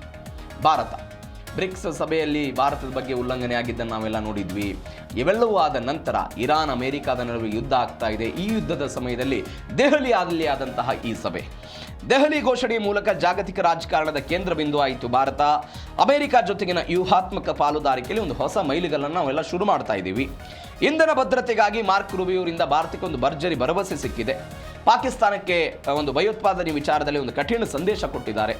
ಶಾಂತಿಯುತ ಮತ್ತು ಸ್ಥಿರ ಹಿಂದೂ ಪೆಸಿಫಿಕ್ ವಲಯಕ್ಕೆ ಜಗತ್ತಿನ ಬೇರೆ ಬೇರೆ ದೇಶಗಳೆಲ್ಲ ಸಾಥ್ ಕೊಟ್ಟಿವೆ. ಜೈಶಂಕರ್ ಅವರ ದೃಢ ರಾಜತಾಂತ್ರಿಕತೆಗೆ ಎಲ್ಲ ಜಾಗತಿಕ ಆಸಕ್ತಿಗಳೆಲ್ಲ ಮಣಿದಿರೋದನ್ನು ನೋಡ್ತಾ ಇದ್ದೀವಿ. ನೀವು ನೋಡಿ, ಭಾರತ ಖರೀದಿ ಮಾಡೋದಕ್ಕೆ ಸಿದ್ಧವಿರುವಷ್ಟು ಇಂಧನ ಮಾರಾಟ ಮಾಡೋದಕ್ಕೆ ಅಮೆರಿಕ ಸಿದ್ಧವಿದೆ ಅಂತ ಮಾರ್ಕ್ ರೂಬಿಯೋ ಹೇಳಿದ್ದಾರೆ.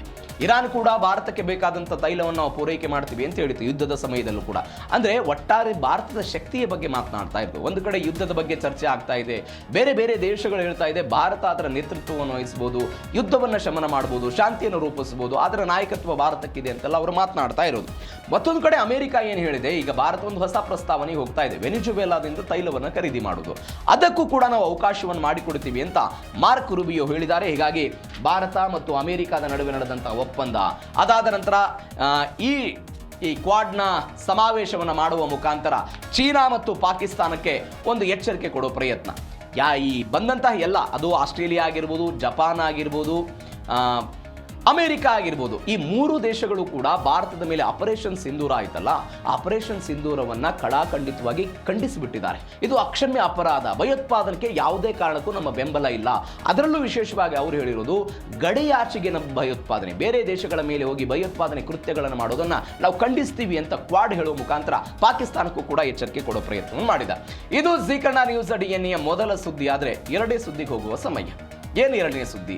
ಒನ್ಸ್ ಅಗೇನ್ ಅಮೆರಿಕ ಮತ್ತು ಇರಾನ್ ನಡುವೆ ನಡೀತಾ ಇರುವಂತಹ ಬೆಳವಣಿಗೆಗಳು. ಒಂದು ಕಡೆ ಮಾತುಕತೆಯ ಸಂದರ್ಭ, ಮತ್ತೊಂದು ಕಡೆ ದಾಳಿಯ ಭೀತಿಗಳು ಎರಡೂ ದೇಶಗಳಲ್ಲೂ ಕೂಡ ಆಗ್ತಾ ಇರೋದು. ಎರಡೂ ದೇಶಗಳಲ್ಲೂ ಕೂಡ ಆಗ್ತಾ ಇದೆ.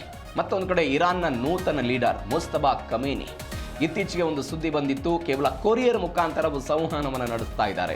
ಯಾವ್ಯಾವ ಬೇಡಿಕೆಗಳಿಗೆ ಒಪ್ಪಿಕೊಳ್ಳಬೇಕು, ಯಾವ್ಯಾವ ಬೇಡಿಕೆಗಳನ್ನು ತಿರಸ್ಕಾರ ಮಾಡಬೇಕು, ಅಮೆರಿಕದ ನಿಲುವೇನಾಗಿದೆ, ಅದಕ್ಕೆ ಪ್ರತ್ಯುತ್ತರವಾಗಿ ಇರಾನ್ನ ನಿಲುವೇನಾಗಿರಬೇಕು, ಎಲ್ಲವನ್ನೂ ಕೂಡ ಕೇವಲ ರಾಜತಾಂತ್ರಿಕ ಅಧಿಕಾರಿಗಳ ಮುಖಾಂತರ ಕೊರಿಯರ್ ರೂಪದಲ್ಲಿ ತಮ್ಮ ಮಾತುಕತೆಯನ್ನು ನಡೆಸ್ತಾ ಇದ್ದಾರೆ ಅಂತ ಸುದ್ದಿ ಬಂದಿತ್ತು. ಇದೀಗ ಅದೇ ಮುಸ್ತಫಾ ಖಮೇನಿ ಅಮೆರಿಕ ಮತ್ತು ಇಸ್ರೇಲ್ ವಿರುದ್ಧ ಕಿಡಿಕಾರಿರುವಂತಹ ಮನುಷ್ಯ, ಕಿಡಿಕಾರ್ಬಿಟ್ಟಿದ್ದಾರೆ ಮುಸ್ತಫಾ ಖಮೇನಿ. ಮತ್ತೊಂದು ಕಡೆ ಏನು ಬೆಳವಣಿಗೆ ಅಂತ ಹೇಳಿದರೆ, ಇದೇ ಅಮೆರಿಕ ಒನ್ಸ್ ಅಗೇನ್ ಇರಾನ್ ಮೇಲೆ ವೈಮಾನಿಕ ದಾಳಿ ನಡೆಸಿದೆ. ಯಾವ ಕಾರಣಕ್ಕಾಗಿ ದಾಳಿ ಆಯಿತು? ಪಾಕಿಸ್ತಾನ ಅಮೆರಿಕಕ್ಕೆ ಕೌಂಟರ್ ಮಾಡೋ ಪ್ರಯತ್ನವನ್ನು ಮಾಡಿದೆ. ಏನೆಲ್ಲ ಬೆಳವಣಿಗೆ ಆಯಿತು, ಡೀಟೇಲ್ಸ್ ನೋಡ್ತಾ ಹೋಗೋಣ. ಅಮೆರಿಕ ಮಹಾ ಸೈತಾನ ಅಂತ ಮುಸ್ತಫಾ ಖಮೇನಿ ಹೇಳಿರೋದು, ಮಹಾ ಸೈತಾನ ಅಂತ ಹೇಳಿದ್ದಾರೆ. ಅಮೆರಿಕವನ್ನು ಮಹಾ ಸೈತಾನ ಅಂತ ಇರಾನ್ನ ಸುಪ್ರೀಂ ಲೀಡರ್ ಮುಸ್ತಫಾ ಖಮೇನಿ ಕರೆದಿದ್ದಾರೆ. ಇಸ್ರೇಲ್ನ ಆ ಸೈತಾನ್ನ ಕೈಯಲ್ಲಿ ತರಬೇತಿ ಪಡೆದ ಸಾಕು ಪ್ರಾಣಿ ಅಂತೆಲ್ಲ ವ್ಯಂಗ್ಯವಾಡಿದ್ದಾರೆ. ಕಳೆದ ಫೆಬ್ರವರಿಯಲ್ಲಿ ಅಯತುಲ್ಲಾ ಅಲಿ ಖಮೇನಿ ಹತ್ಯೆ ನಂತರ ಮುಸ್ತಫಾ ಖಮೇನಿ ಅಧಿಕಾರಕ್ಕೆ ಬಂದಿದ್ದರು. 4 ಲೀಡರ್ಸ್ ಫೆಬ್ರವರಿ 28ಕ್ಕೆ ಡೆತ್ ಆಗಿದ್ದರು. ಇಸ್ರೇಲ್ ಮತ್ತು ಅಮೆರಿಕ ಮಾಡಿದಂಥ ದಾಳಿ ರಹಸ್ಯ ನೆಲದಿಂದಲೇ ಅಮೆರಿಕ ಮತ್ತು ಇಸ್ರೇಲ್ ವಿರುದ್ಧ ಒಂದು ರಣಕಹಳೆಯಲ್ಲೆಲ್ಲ ಮುಳುಗಿಸಿದ್ದಾರೆ. ಇನ್ನು 25 ವರ್ಷಗಳಲ್ಲಿ ಇಸ್ರೇಲ್ ಭೂಪಟದಿಂದಲೇ ನಾಶ ಆಗುತ್ತೆ ಅಂತೆಲ್ಲ ಹೇಳಿದ್ದಾರೆ. ನೀವು ಇಸ್ರೇಲ್ ದೇಶವನ್ನು ಯಾವುದಕ್ಕೆ ಹೋಲಿಕೆ ಮಾಡಿದ್ದಾರೆ ಅಂತ ಹೇಳಿದ್ರು, ಅವರು ಕ್ಯಾನ್ಸರ್ ಗಡ್ಡೆಗೆ ಹೋಲಿಕೆ ಮಾಡಿದ್ದಾರೆ. ಕ್ಯಾನ್ಸರ್ ಗಡ್ಡೆ ಅನ್ನೋದು ವಿಲ ವಿಲ ವಿಲ ವಿಲ ಅಂತ ಮನುಷ್ಯನನ್ನು ಒದ್ದಾಡಿಸುತ್ತೆ, ಅತ್ಯಂತ ನೋವು ಕೊಡುತ್ತೆ, ನೋವಿನ ನಂತರ ಅದು ನಾಶ ಆಗಿ ಹೋಗ್ಬಿಡುತ್ತೆ, ಸತ್ತು ಹೋಗ್ಬಿಡ್ತಾನೆ ಮನುಷ್ಯ.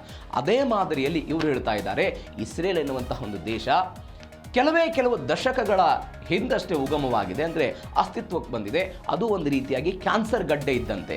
ಆ ಕ್ಯಾನ್ಸರ್ ಗಡ್ಡೆ ಮುಂದಿನ 25 ವರ್ಷಗಳಲ್ಲಿ ಎಲ್ಲವೂ ಕೂಡ ಹಾಳಾಗಿ ಹೋಗ್ಬಿಡುತ್ತೆ, ಅದು ಅಸ್ತಿತ್ವದಲ್ಲೇ ಇರೋದಿಲ್ಲ ಎನ್ನುವಂತಹ ಮಾತುಗಳನ್ನು ಅವರು ಹೇಳೋ ಪ್ರಯತ್ನವನ್ನು ಮಾಡಿದ್ದಾರೆ. ಯಾರು? ಮುಸ್ತಫಾ ಖಮೇನಿ ಹೇಳುವಂತಹ ಪ್ರಯತ್ನ. ಮತ್ತೊಂದು ಕಡೆ ಅವರು ಹೇಳ್ತಾ ಇದ್ದಾರೆ, ಅಮೆರಿಕ ನಮ್ಮ ಮೇಲೆ ದಾಳಿ ಮಾಡ್ತಾ ಇದೆ, ಅದಕ್ಕೆ ನಾವು ಪ್ರತೀಕಾರವನ್ನು ತೀರಿಸಿಕೊಳ್ತೀವಿ, ಯಾವುದೇ ಕಾರಣಕ್ಕೂ ಹಿಂದೇಟು ಹಾಕುವಂಥ ಪ್ರಯತ್ನವನ್ನು ಮಾಡಲ್ಲ ಅಂತ. ಅಮೆರಿಕವನ್ನು ಜಗತ್ತಿನ ಪಾಲಿನ ಮಹಾ ಸೈತಾನ ಅಂತ ಕರೆದ್ರು. ಪ್ರಾಣಿ ಅಂದರೆ ಇಸ್ರೇಲನ್ನು ಅದರ ಸಾಕು ಪ್ರಾಣಿ ಅಂತ, ಅಂದರೆ ಅಮೆರಿಕ ಒಂದು ಮಹಾ ಸೈತಾನ ಅಂತ ಹೇಳಿದರೆ ಒಂದು ಇಸ್ರೇಲ್ ಅದರ ಸಾಕು ಪ್ರಾಣಿ, ಅಂದರೆ ಅಮೆರಿಕ ಹೇಳ್ದಂಗೆ ಇಸ್ರೇಲ್ ಕೇಳುತ್ತೆ ಅಂತ ಆ ಅರ್ಥದಲ್ಲಿ ಹೇಳುವ ಪ್ರಯತ್ನವನ್ನು ಮುಸ್ತಫಾ ಖಮೇನಿ ಮಾಡಿದ್ದಾರೆ. ಅಂದರೆ ಈ ಬಕ್ರೀದ್ ಹಬ್ಬ ಬರ್ತಾ ಇದೆ ಅಲ್ವಾ, ಆ ಹಬ್ಬದ ಒಂದು ಸಂದೇಶದ ಭಾಗವಾಗಿ ಅವರು ಮಾತನಾಡುವಂತಹ ಸಮಯದಲ್ಲಿ ಇದೀಗ ಇಸ್ರೇಲ್ ಮತ್ತು ಅಮೆರಿಕದ ವಿರುದ್ಧ ಕಿಡಿಕಾರೋ ಪ್ರಯತ್ನವನ್ನು ಮಾಡಿ ಇರಾನ್ ಮೇಲೆ ಅಮೆರಿಕ ನಡೆಸಿದ್ದ ದಾಳಿಗೆ ತಕ್ಕ ಪ್ರತ್ಯುತ್ತರವನ್ನು ಕೊಡೋದಕ್ಕೆ ಸೇನೆಗೆ ಆದೇಶವನ್ನು ಕೊಟ್ಟಿರೋದು. ನೀವು ಯುರೇನಿಯಂ ವಿಚಾರದಲ್ಲೂ ಕೂಡ ಅವರು ಹಸ್ತಾಂತರ ಮಾಡಬೇಕು ಬೇಡ ಎನ್ನುವಂಥ ಗೊಂದಲ ಇದ್ದಾಗಲೂ ಕೂಡ ಮುಸ್ತಫಾ ಖಮೇನಿ ಯಾವುದೇ ಕಾರಣಕ್ಕೂ ಬೇಡ ಎನ್ನುವಂಥ ನಿಟ್ಟಿನಲ್ಲೇ ಅವರು ಹೇಳಿರುವಂಥ, ಯಾಕಂದರೆ ತಮ್ಮ ತಂದೆಯನ್ನು ಅಮೆರಿಕ ಮತ್ತು ಇಸ್ರೇಲ್ನ ದಾಳಿಯಲ್ಲಿ ಕಳೆದುಕೊಂಡಿರುವಂಥ ವ್ಯಕ್ತಿ. ಇಡೀ ಇರಾನ್ನ ಅಸ್ತಿತ್ವದ ಪ್ರಶ್ನೆ ಇದೆ. ಹೀಗಾಗಿ ನಾವು ಪ್ರತೀಕಾರವನ್ನು ತೀರಿಸಿಕೊಳ್ಳುತ್ತೀವಿ ಅನ್ನುವಂಥ ಮಾತುಗಳನ್ನು ಇದೀಗ ಇರಾನ್ನ ನೂತನ ನಾಯಕ supreme leader Mustafa Khamenei Israel ಮತ್ತು ಅಮೆರಿಕದ ವಿರುದ್ಧ ಈ ರೀತಿಯಾಗಿ ಕಿಡಿಕಾರಿರುವುದು. ಎರಡನೆಯದು, ಗಲ್ಫ್ ರಾಷ್ಟ್ರಗಳಿಗೆ ಇರಾನ್ ವಾರ್ನಿಂಗ್ ಮಾಡಿದೆ. ಗಲ್ಫ್ ರಾಷ್ಟ್ರಗಳಿಗೆ ಇರಾನ್ ವಾರ್ನಿಂಗ್ ಮಾಡಿರೋದು. ಒಂದು ಕಡೆ ಇಸ್ರೇಲ್ ಮತ್ತು ಅಮೆರಿಕ ಎರಡು ದೇಶಗಳ ದಾಳಿ ಮಾಡ್ತಾ ಇದೆ. ದಾಳಿಯಲ್ಲಿ ಇರಾನ್ ತನ್ನ ಸಾಮರ್ಥ್ಯವನ್ನು ಹೆಚ್ಚು ಕಡಿಮೆ ಕಳೆದುಕೊಳ್ಳುವಂತಹ ಪ್ರಯತ್ನ ಮತ್ತು ನಾಶವಾಗುವಂತಹ ಪ್ರಯತ್ನ, ಅದು ಮೂಲಸೌಕರ್ಯ ಬೇರೆ ಬೇರೆ ವ್ಯವಸ್ಥೆಗಳೆಲ್ಲವೂ ಕೂಡ ಆಗಿದ್ದನ್ನು ನೋಡಿದ್ದೀವಿ. ಆದರೆ ಗಲ್ಫ್ ರಾಷ್ಟ್ರಗಳಿಗೆ ಯಾಕೆ ವ್ಯವಸ್ಥೆ, ಯಾಕೆ ಎಚ್ಚರಿಕೆ ಕೊಡೋ ಪ್ರಯತ್ನವನ್ನು ಮಾಡಿದ್ದಾರೆ, ಇದನ್ನು ನಾವು ಡೀಟೇಲ್ಸ್ ಆಗಿ ನೋಡ್ತಾ ಹೋಗಬೇಕು. ಇಲ್ಲಿ ಕೆಲವೊಂದಿಷ್ಟು ಬೆಳವಣಿಗೆಗಳಾಗಿದೆ. ನಾನು ಹಿಂದೆಯೂ ಕೂಡ ನೋಡಿದ್ದೆ. ಯಾವಾಗ ಅಮೆರಿಕ ಇರಾನ್ ಮೇಲೆ ದಾಳಿ ಮಾಡಿತು, ಇರಾನ್ ಮೇಲೆ ದಾಳಿ ಮಾಡಿದಂತಹ ಸಮಯದಲ್ಲಿ ಇದೇ ಇರಾನ್ ಯಾವುದ್ರ ಮೇಲೆ ದಾಳಿ ಮಾಡ್ತು? ಅಮೆರಿಕದ ಮೇಲೆ ದಾಳಿ ಮಾಡ್ತು, ಇಸ್ರೇಲ್ ಮೇಲೆ ದಾಳಿ ಮಾಡ್ತು, ಇಸ್ರೇಲ್ನ ಪರಮಾಣು ಕೇಂದ್ರಗಳ ಮೇಲೆ ದಾಳಿ ಮಾಡೋ ಪ್ರಯತ್ನವನ್ನು ಮಾಡ್ತು. ಇವೆಲ್ಲದರ ಹೊರತಾಗಿಯೂ ಕೂಡ ಮಧ್ಯಪ್ರಾಚ್ಯದ ಅಮೆರಿಕದ ಸೇನಾ ನೆಲೆಗಳ ಮೇಲೆ ದಾಳಿ ಮಾಡೋ ಪ್ರಯತ್ನ ಮಾಡ್ತು. UAE, ಬಹರೇನ್, ಕತಾರ್, ಸೌದಿ ಇವುಗಳ ಹೊಡೆತ ತಿಂತಲ್ಲ. ಅಂತಾರಾಷ್ಟ್ರೀಯ ವಿಮಾನಗಳ ನಿಲ್ದಾಣಗಳ ಮೇಲೆ ಆಯಿತು, ಜನನಿಬಿಡ ಪ್ರದೇಶಗಳ ಮೇಲೆ ಆಯಿತು, ಮಧ್ಯಪ್ರಾಚ್ಯದ ಒಟ್ಟಾರೆ ರಿಯಲ್ ಎಸ್ಟೇಟ್ ಉದ್ಯಮ, UAEಯಲ್ಲಿ ರಿಯಲ್ ಎಸ್ಟೇಟ್ ಉದ್ಯಮ, ಪ್ರವಾಸೋದ್ಯಮ ಎಲ್ಲವೂ ಕೂಡ ಕಡಿಮೆ ಆಗುತ್ತೆ ನೋಡಿದ್ವಿ. ಇದೀಗ ಅದೇ ಗಲ್ಫ್ ರಾಷ್ಟ್ರಗಳಿಗೆ ಇರಾನ್ ವಾರ್ನಿಂಗ್ ಕೊಟ್ಟಿದೆ. ಯಾಕೆ ಕೊಡ್ತು ವಾರ್ನಿಂಗ್? ಡೀಟೇಲ್ಸ್ ನೋಡ್ತಾ ಹೋಗೋಣ. ಸೌದಿ ಅರೇಬಿಯಾ, UAE ಮತ್ತು ಕತಾರ್ ದೇಶಗಳಿಗೆ ನೇರ ಬೆದರಿಕೆ ಹಾಕಿದೆ ಇರಾನ್. ಅಮೆರಿಕಾದ ಮಿಲಿಟರಿ ನೆಲೆಗಳಿಗೆ ನಿಮ್ಮ ಮಣ್ಣು ಬಿಟ್ಟುಕೊಟ್ರೆ ವಿನಾಶ ಗ್ಯಾರಂಟಿ ಅಂತ ಹೇಳ್ತಾ ಇದೆ. ಯಾಕಂದರೆ ಅಮೆರಿಕ ತನ್ನ ಸೇನಾ ನೆಲೆಗಳನ್ನು ಇದೇ ಮಧ್ಯಪ್ರಾಚ್ಯದಲ್ಲಿ ಹೊಂದಿದೆ. ಯಾಕೆ ಒಂದು ಡೀಟೇಲ್ಸಿಗೆ ಬರ್ತೀನಿ ನಾನು. ಇನ್ನು ಮುಂದೆ ಅಮೆರಿಕದ ನೆಲೆಗಳಿಗೆ ಗಲ್ಫ್ ದೇಶಗಳು ಗುರಿಯಾಣಿಯಾಗೋದಕ್ಕೆ ಸಾಧ್ಯ ಇಲ್ಲ ಅಂತ ಇರಾನ್ ಹೇಳಿರೋದು, ಎಚ್ಚರಿಕೆ ಕೊಡೋ ಪ್ರಯತ್ನವನ್ನು ಮಾಡಿದೆ. ಇರಾನ್ ವಿರುದ್ಧ ದಾಳಿಗೆ ಸಹಕಾರ ಮಾಡಿದರೆ ನಿಮ್ಮ ದೇಶಗಳ ಮೇಲೂ ಕೂಡ ಕ್ಷಿಪಣಿ ದಾಳಿ ಮಾಡ್ತೀವಿ ಅಂತ ಹಿಂದೆ ಅವರು ಹೇಳಿದರು. ನಿಮ್ಮ ಮಣ್ಣನ್ನು ಏನಾದರೂ ಬಳಕೆ ಮಾಡೋದಕ್ಕೆ ಅವಕಾಶವನ್ನು ಮಾಡಿಕೊಟ್ರೆ ನಾವು ನಿಮ್ಮ ಮೇಲೆಯೇ ದಾಳಿ ಮಾಡ್ತೀವಿ ಅಂತ ಅಲ್ಲಿಯ ಸ್ಪೀಕರ್ ಅವರೆಲ್ಲ ಮಾತನಾಡಿದರು. ಮಧ್ಯಪ್ರಾಚ್ಯದಲ್ಲಿ ಅಮೆರಿಕದ ಸುವರ್ಣ ಯುಗ ಶಾಶ್ವತವಾಗಿ ಅಂತ್ಯ ಆಗಿದೆ ಅಂತ ಖಮೇನಿ ಎಲ್ಲ ಹೇಳಿದ್ದಾರೆ. ಹೆಂಗಾಯ್ತಿದ್ದು ಬೆಳವಣಿಗೆ ಸ್ವಲ್ಪ ನೀವು ಗಮನಿಸಿ. 1945 ಸಮಯ ಅಂದರೆ ಎರಡನೇ ಮಹಾಯುದ್ಧದ ಸಮಯದಲ್ಲಿ ಏನಾಯಿತು, 40-45 ಆ ಸಮಯದಲ್ಲಿ ಮೊದಲ ಮಹಾಯುದ್ಧದಲ್ಲಿ ಅಮೆರಿಕ ಏನು ಮಾಡ್ತು ಅಂತೇಳಿದರೆ ತನಗೆ ತೈಲ ಸಲೀಸಾಗಿ ಸಿಗಬೇಕಾದಂಥ ವ್ಯವಸ್ಥೆ ಇತ್ತು. ತೈಲ ಅದಕ್ಕೆ ಅಮೆರಿಕಕ್ಕೆ ಸಿಗಬೇಕು, ಅಮೆರಿಕದ ಮಿತ್ರ ದೇಶಗಳಿಗೆ ಸಿಗಬೇಕಾಗಿತ್ತು. ಹೀಗಾಗಿ ಅವ್ರು ಏನು ಮಾಡಿದ್ರು, ಮಧ್ಯಪ್ರಾಚ್ಯಗಳ ಜೊತೆಗೆ ಅತ್ಯುತ್ತಮವಾದಂಥ ಸಂಬಂಧವನ್ನು ಇಟ್ಕೊಳ್ಳೋ ಪ್ರಯತ್ನವನ್ನು 1940 ಆ ದಶಕದಿಂದ ಶುರು ಮಾಡ್ಕೊಂಡು ಬಂದರು. ಎರಡನೇದು ಸೌದಿ ಅರೇಬಿಯಾದಲ್ಲಿ 1945 ಮಿಲಿಟರಿ ನೆಲೆಯನ್ನು ಶುರು ಮಾಡ್ತಾರೆ ಇವರು. ಸೌದಿ ಅರೇಬಿಯಾ ಅವಕಾಶ ಕೊಡುತ್ತೆ 1945. ಇದಾದ ನಂತರ 1950ರಿಂದ 1980 ತನಕ ಶೀತಲ ಸಮರ ಏನಾಗುತ್ತೆ. ಈ ಶೀತಲ ಸಮರದಲ್ಲಿ ಈ ಕಮ್ಯುನಿಸ್ಟ್ ಸೋವಿಯತ್ ಒಕ್ಕೂಟ ಏನು ಮಾಡುತ್ತೆ, ಮಧ್ಯಪ್ರಾಚ್ಯದ ಬೇರೆ ಬೇರೆ ದೇಶಗಳ ಮೇಲೆ ಹಿಡಿತವನ್ನು ಸಾಧಿಸೋದಕ್ಕೆ ಪ್ರಯತ್ನವನ್ನು ಪಡುತ್ತೆ. 1950ರಿಂದ 80 ತನಕ 3 ದಶಕಗಳ ಕಾಲ. ಇದನ್ನು ತಡೆಯೋದಕ್ಕೆ ಅಮೆರಿಕ ಏನು ಮಾಡಿತು, ಅಲ್ಲಿ ಒಂದು ಸೇನಾ ನೆಲೆಗಳನ್ನು ಶುರು ಮಾಡಬೇಕು ಅಂತ ಆಲೋಚನೆ ಮಾಡುವ ಪ್ರಯತ್ನದ ಭಾಗವಾಗಿ 1979ರಲ್ಲಿ ಈ ಇರಾನ್ನ ಕ್ರಾಂತಿ ಆಗುತ್ತಲ್ಲ, ಇರಾನ್ನ ಕ್ರಾಂತಿ ಮತ್ತು ಸೋವಿಯತ್ ಒಕ್ಕೂಟದ ಈ ಪ್ರಭಾವದ ಭಾಗವಾಗಿ ಒಂದು ಕಾಲ್ಟರ್ ಸಿದ್ಧಾಂತ ಅನ್ನೋದನ್ನು ತೆಗೆದುಕೊಂಡು ಬರ್ತಾರೋ. ಏನು ಕಾಲ್ಟರ್ ಸಿದ್ಧಾಂತ ಅಂತ ಹೇಳಿದರೆ, ಒಂದು ವೇಳೆ ಮಧ್ಯಪ್ರಾಚ್ಯದ ಯಾವುದಾದ್ರೂ ದೇಶಗಳ ಮೇಲೆ ಹಿಡಿತ ಸಾಧಿಸುವ ಪ್ರಯತ್ನ ಅಥವಾ ಆ ದೇಶಗಳ ಮೇಲೆ ದಾಳಿ ಮಾಡುವ ಪ್ರಯತ್ನವನ್ನು ಬೇರೊಂದು ದೇಶ ಮಾಡಿದರೆ ಅದು ನಮ್ಮ ಮೇಲೆ ಆದಂತಹ ದಾಳಿ ಅಂತ ನಾವು ಪರಿಗಣನೆಗೆ ತೆಗೆದುಕೊಳ್ತೀವಿ ಅಂತ ಹೇಳಿ ಅಮೆರಿಕ ಅಲ್ಲಿ ತನ್ನ ಸೇನಾ ನೆಲೆಗಳನ್ನು ವಿಸ್ತರಣೆ ಮಾಡುವ ಪ್ರಯತ್ನವನ್ನು ಮಾಡೋದಕ್ಕೆ ಶುರುವಾಯಿತು. ಅವತ್ತು ಅಲ್ಲಿಯ ಸಂಬಂಧ ಗಟ್ಟಿ ಆಗ್ತಾ ಹೋಯಿತು. 1990-1991ರಲ್ಲಿ ಈ ಇರಾಕ್ ಕುವೈತ್ ಮೇಲೆ ಎಲ್ಲ ದಾಳಿಯಾಗಿ ಕುವೈತನ್ನು ರಕ್ಷಣೆ ಮಾಡೋದಕ್ಕೆ ಅಮೆರಿಕ ಹೋಗಿತ್ತು. ಅದು ಎಲ್ಲ ಯುದ್ಧ ಆಯಿತು. ಯುದ್ಧ ಆದ ನಂತರ ಆ ಸಮಯದಿಂದ ಕೂಡ ಮತ್ತಷ್ಟು ಅವಕಾಶ ಸಿಗೋದಕ್ಕೆ ಶುರುವಾಯಿತು. ಹೀಗಾಗಿ ಸೇನಾ ನೆಲೆಗಳನ್ನು ಗಟ್ಟಿ ಮಾಡಿಕೊಳ್ಳೋ ಪ್ರಯತ್ನ ಮಾಡಿತು. 2001ರಲ್ಲಿ ಟೆರರಿಸ್ಟ್ ಅಟ್ಯಾಕ್ ಆಯ್ತಲ್ಲ ಅಮೆರಿಕಾದಲ್ಲಿ, ಆ ಸಮಯದಿಂದಲೂ ಕೂಡ ಮಧ್ಯಪ್ರಾಚ್ಯದ ಮೇಲೆ ಕೇವಲ ಮಿಲಿಟರಿ ವಿಚಾರದಲ್ಲಿ ಮಾತ್ರ ಅಲ್ಲ, ಆರ್ಥಿಕವಾಗಿ, ತಾಂತ್ರಿಕವಾಗಿ ಅವರಿಗೆ ಸಹಾಯದ ದೃಷ್ಟಿಯಿಂದ ಎಲ್ಲದರ ವಿಚಾರದಲ್ಲಿಯೂ ಕೂಡ ಮಧ್ಯಪ್ರಾಚ್ಯದ ಮೇಲೆ ಅಮೆರಿಕ ಹಿಡಿತ ಸಾಧಿಸುವ ಪ್ರಯತ್ನವನ್ನು ಮಾಡಿತು. ಇದು ಏನಾಯಿತು, ಶಿಯಾ ಪ್ರಾಬಲ್ಯವನ್ನು ಹೊಂದಿರುವಂತಹ ಇರಾನ್ಗೆ ಇದು ಸಾಧ್ಯವಾಗಲಿಲ್ಲ. ಯಾಕೆ ಅಂತ ಹೇಳಿದ್ರೆ, ಇದೇ ಇರಾನ್ನಲ್ಲಿ ಇದ್ದಂಥ ನಾಯಕತ್ವವನ್ನು ಅಮೆರಿಕದ ಹಸ್ತಕ್ಷೇಪದ ಕಾರಣಕ್ಕಾಗಿ ಅಲ್ಲಿಯ ನಾಯಕತ್ವ ಅಧಿಕಾರವನ್ನು ಕಳೆದುಕೊಂಡಿದ್ದನ್ನು ನೋಡಿದ್ವಿ. ಅಧಿಕಾರವನ್ನು ಕಳೆದುಕೊಂಡಿತ್ತು. ಹೀಗಾಗಿ ಇರಾನ್ ಅಮೆರಿಕದ ಜೊತೆಗೆ ಬರಲಿಲ್ಲ. ಬೇರೆ ಬೇರೆ ಮಧ್ಯಪ್ರಾಚ್ಯದ ದೇಶಗಳು ಅಮೆರಿಕದ ಸ್ನೇಹಿತ್ವವನ್ನು ಬಯಸಿತ್ತು. ಇದೀಗ ಇರಾನ್ ಹೇಳ್ತಾ ಇದೆ, ಸ್ನೇಹಿತ್ವ ಮಾಡಬೇಡಿ, ದೂರ ಹೋಗ್ಬಿಡಿ ಅನ್ನುವಂಥ ಎಚ್ಚರಿಕೆಯನ್ನು ಇದೇ ಇರಾನ್ ಅವರು ಮಧ್ಯಪ್ರಾಚ್ಯದವರಿಗೆಲ್ಲ ಕೊಡೋ ಪ್ರಯತ್ನವನ್ನು ಮಾಡಿದ್ದಾರೆ. ಮತ್ತೊಂದು ಬೆಳವಣಿಗೆ, ಹಾರ್ಮುಜ್ ಜಲಸಂಧಿಯಲ್ಲಿ ಬೆಂಕಿ. ಹಾರ್ಮುಜ್ ಜಲಸಂಧಿಯ ಇರಾನ್ ಕ್ಷಿಪಣಿ ನೆಲೆಗಳ ಮೇಲೆ ಅಮೆರಿಕ ವೈಮಾನಿಕ ದಾಳಿ ಮಾಡಿದೆ. ನಾವು ನಿನ್ನೆ ಇದ್ರ ಬಗ್ಗೆ ಡೀಟೇಲ್ಸ್ ಆಗಿ ನೋಡಿದ್ದೀವಿ. ಬೇರೆ ಬೇರೆ ಪ್ರದೇಶಗಳು, ಅದು ಲಡಾಖ್, ಐಸ್ಲ್ಯಾಂಡ್ ಆಗಿರ್ಬೋದು, ಬಂದರ್ ಅಬ್ಬಾಸ್ ಆಗಿರ್ಬೋದು, ಇವುಗಳ ಮೇಲೆ ದಾಳಿ ಮಾಡುವ ಪ್ರಯತ್ನವನ್ನು ಮಾಡಿ IRGC ದೋಣಿಗಳು ಮತ್ತು ಕ್ಷಿಪಣಿ ಉಡಾವಣಾ ತಾಣಗಳನ್ನೆಲ್ಲ ಉಡಿಸಿದೆ. ಇವರೆಲ್ಲ ಅಲ್ಲಿ ಮೈನ್ಸ್ಗಳನ್ನು ಇಡ್ತಾ ಇದ್ರು. ಅದೆಲ್ಲವನ್ನು ತಮ್ಮ ಡ್ರೋನ್ಗಳು, ಉಪಗ್ರಹಗಳ ಮುಖಾಂತರ ಎಲ್ಲವನ್ನ ಪತ್ತೆ ಹಚ್ಚುವ ಮುಖಾಂತರ, ಸ್ಯಾಟಲೈಟ್ಗಳ ಮುಖಾಂತರ ಎಲ್ಲ ಪತ್ತೆ ಹಚ್ಚಿ ಅಲ್ಲಿ ದಾಳಿ ಮಾಡಿದ್ರು. ದಾಳಿಯಲ್ಲಿ 3 ದೋಣಿಗಳನ್ನು, ಯಾವ್ಯಾವ ದೋಣಿಗಳು ಮೈನ್ಸ್ಗಳನ್ನು ಅಳವಡಿಕೆ ಮಾಡ್ತಾ ಇತ್ತಲ್ಲ ಇದೇ ಹಾರ್ಮುಜ್ ಜಲಸಂಧಿಯಲ್ಲಿ, ಬೇರೆ ಹಡಗುಗಳ ಚಲಾವಣೆಗೆ ಅವಕಾಶ ಇರಬಾರ್ದು ಅಂತ ಅವುಗಳನ್ನು ವ್ಯವಸ್ಥಿತವಾಗಿ ಹೊಡೆದುರುಳಿಸುವ ಪ್ರಯತ್ನವನ್ನು ಇದೀಗ ಮಾಡಿದೆ. ಅಮೆರಿಕದ ಈ ಕ್ರಮ ಬಹಿರಂಗ ಆಕ್ರಮಣ ಅಂತ ಈ ಇರಾನ್ನ ಪಡೆಗಳೆಲ್ಲ ಕಿಡಿಕಾರಿರೋದು. ಬಟ್ ಅಮೆರಿಕ ಹೇಳ್ಕೊಂಡಿದೆ, ನಮ್ಮ ರಕ್ಷಣೆಗಾಗಿ ನಾವು ಮಾಡ್ಕೊಂಡಿದ್ದೀವಿ. ಯಾಕೆ ಅಂತ ಹೇಳಿದ್ರೆ, ಮೊದಲು ನಮ್ಮ ಮೇಲೆ ಅಟ್ಯಾಕ್ ಮಾಡೋ ಪ್ರಯತ್ನ, ನಮ್ಮ ಹಡಗಿನ ಮೇಲೆ ಅಟ್ಯಾಕ್ ಮಾಡೋ ಪ್ರಯತ್ನವನ್ನು ಇರಾನ್ ಅವರು ಮಾಡಿದ್ರು. ಹೀಗಾಗಿ ನಮ್ಮ ರಕ್ಷಣೆಗಾಗೆಲ್ಲ ನಾವು ದಾಳಿ ಮಾಡಿದ್ದೀವಿ ಅಂತ ಅವರೆಲ್ಲ ಹೇಳಿದ್ದಾರೆ. ಹಾರ್ಮುಜ್ ಜಲಸಂಧಿಯ ಮೇಲೆ ತನ್ನ ಸಂಪೂರ್ಣ ನಿಯಂತ್ರಣ ಇದೆ ಅಂತ ಇರಾನ್ ಇದೀಗ ಸ್ಪಷ್ಟನೆಯನ್ನು ಕೊಟ್ಟಿದೆ. ಅಂದರೆ ಅಮೆರಿಕ ಅದರ ಮೇಲೆ ಸಾಧಿಸುವಂಥ ಪ್ರಯತ್ನ. ನೀವು ನೋಡಿ, 2 ವ್ಯತ್ಯಾಸಗಳು. ಒಂದು ಕಡೆ ಇರಾನ್ ಹೇಳ್ತಾ ಇದೆ ನಮ್ಮ ನಿಯಂತ್ರಣದಲ್ಲಿ ಅದಿದೆ ಅಂತ, ಮತ್ತೊಂದು ಕಡೆ ಅಮೆರಿಕಾದ ರೂಬಿಯೋ ಆಗಿರ್ಬೋದು, ಬೇರೆ ಬೇರೆ ನಾಯಕರು ಹೇಳ್ತಿದ್ದಾರೆ ಇಲ್ಲ, ಇರಾನ್ ಒಪ್ಕೊಂಡಿದೆ, ಹಾರ್ಮುಜ್ ಮೇಲಿನ ತನ್ನ ಹಿಡಿತವನ್ನು ಬಿಟ್ಕೊಳ್ಳೋದಕ್ಕೆ ಒಪ್ಕೊಂಡಿದೆ ಅಂತ. ನಾವು ಮೊನ್ನೆ ಒಂದು ಪಾಯಿಂಟ್ ನೋಡಿದ್ವಿ, ಏನು ಈ ಹಾರ್ಮುಜ್ ನಿಯಂತ್ರಣ ಪಾಕಿಸ್ತಾನ ಕೊಡಬೇಕು ಅಂತ. ಯಾರು ಹೇಳ್ತಾ ಇರೋದು? ಅಮೆರಿಕಾದವರು ಇಟ್ಟಿದ್ದಾರೆ ಅನ್ನುವಂಥ ಸುದ್ದಿಗಳೆಲ್ಲ ಬಂದಿತ್ತು. ಆ ಸುದ್ದಿಗಳು ಎಷ್ಟು ಸತ್ಯವೋ ಎಷ್ಟು ಸುಳ್ಳು ಗೊತ್ತಿಲ್ಲ, ಬಟ್ ಅಂತಹ ಪ್ರಸ್ತಾವನೆ ಹೋಗಿದೆ ಅನ್ನುವಂಥ ಸುದ್ದಿಗಳು ಬರ್ತಾ ಇತ್ತು.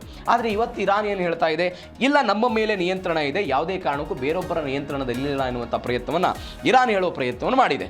ಇದೀಗ ಸಮುದ್ರ ಮಾರ್ಗದಲ್ಲೇ ಪ್ರತೀಕಾರವನ್ನು ತೀರಿಸಿಕೊಳ್ಳೋದಕ್ಕೆ ಇರಾನ್ನ ಈ ಕ್ರಾಂತಿಕಾರಿ ಪಡೆ IRGC ಎಲ್ಲ ಸಿದ್ಧತೆಯನ್ನು ಮಾಡಿಕೊಂಡು ತಿರುಗೇಟು ಕೊಡೋ ಪ್ರಯತ್ನವನ್ನು ಮಾಡಿದೆ. ಹೀಗಾಗಿ ಒಂದು ಕಡೆ ದೋಹಾದ್ನಲ್ಲಿ ಮಾತುಕತೆಗಳು, ಕದನ ವಿರಾಮ, ಶಾಂತಿ ಮಾತುಕತೆ, ಬೇಡಿಕೆಗಳ ಪ್ರಸ್ತಾವನೆಗಳು, ಇದ್ರ ಬಗ್ಗೆ ಮಾತುಕತೆ, ಮತ್ತೊಂದು ಕಡೆ ಅಮೆರಿಕ ಇರಾನ್ ಮೇಲೆ ದಾಳಿ ಮಾಡ್ತಾ ಇರುವಂಥ ದಾಳಿಗಳು. ಇದು ಹೀಗಾಗಿ ಎಲ್ಲಿಯ ತನಕ ಇದು ಕಂಟಿನ್ಯೂ ಆಗುತ್ತೋ ಗೊತ್ತಿಲ್ಲ, ನೋಡೋಣ ಏನಾಗುತ್ತೆ ಅಂತ. ಶಾಂತಿ ಮಾತುಕತೆ ಫ್ಲಾಪ್, ಯುದ್ಧ ಫಿಕ್ಸ್ ಅಂತ ಹೇಳ್ತಿದ್ದಾರೆ. ಅದೇ ಶಾಂತಿ ಮಾತುಕತೆಗಳು.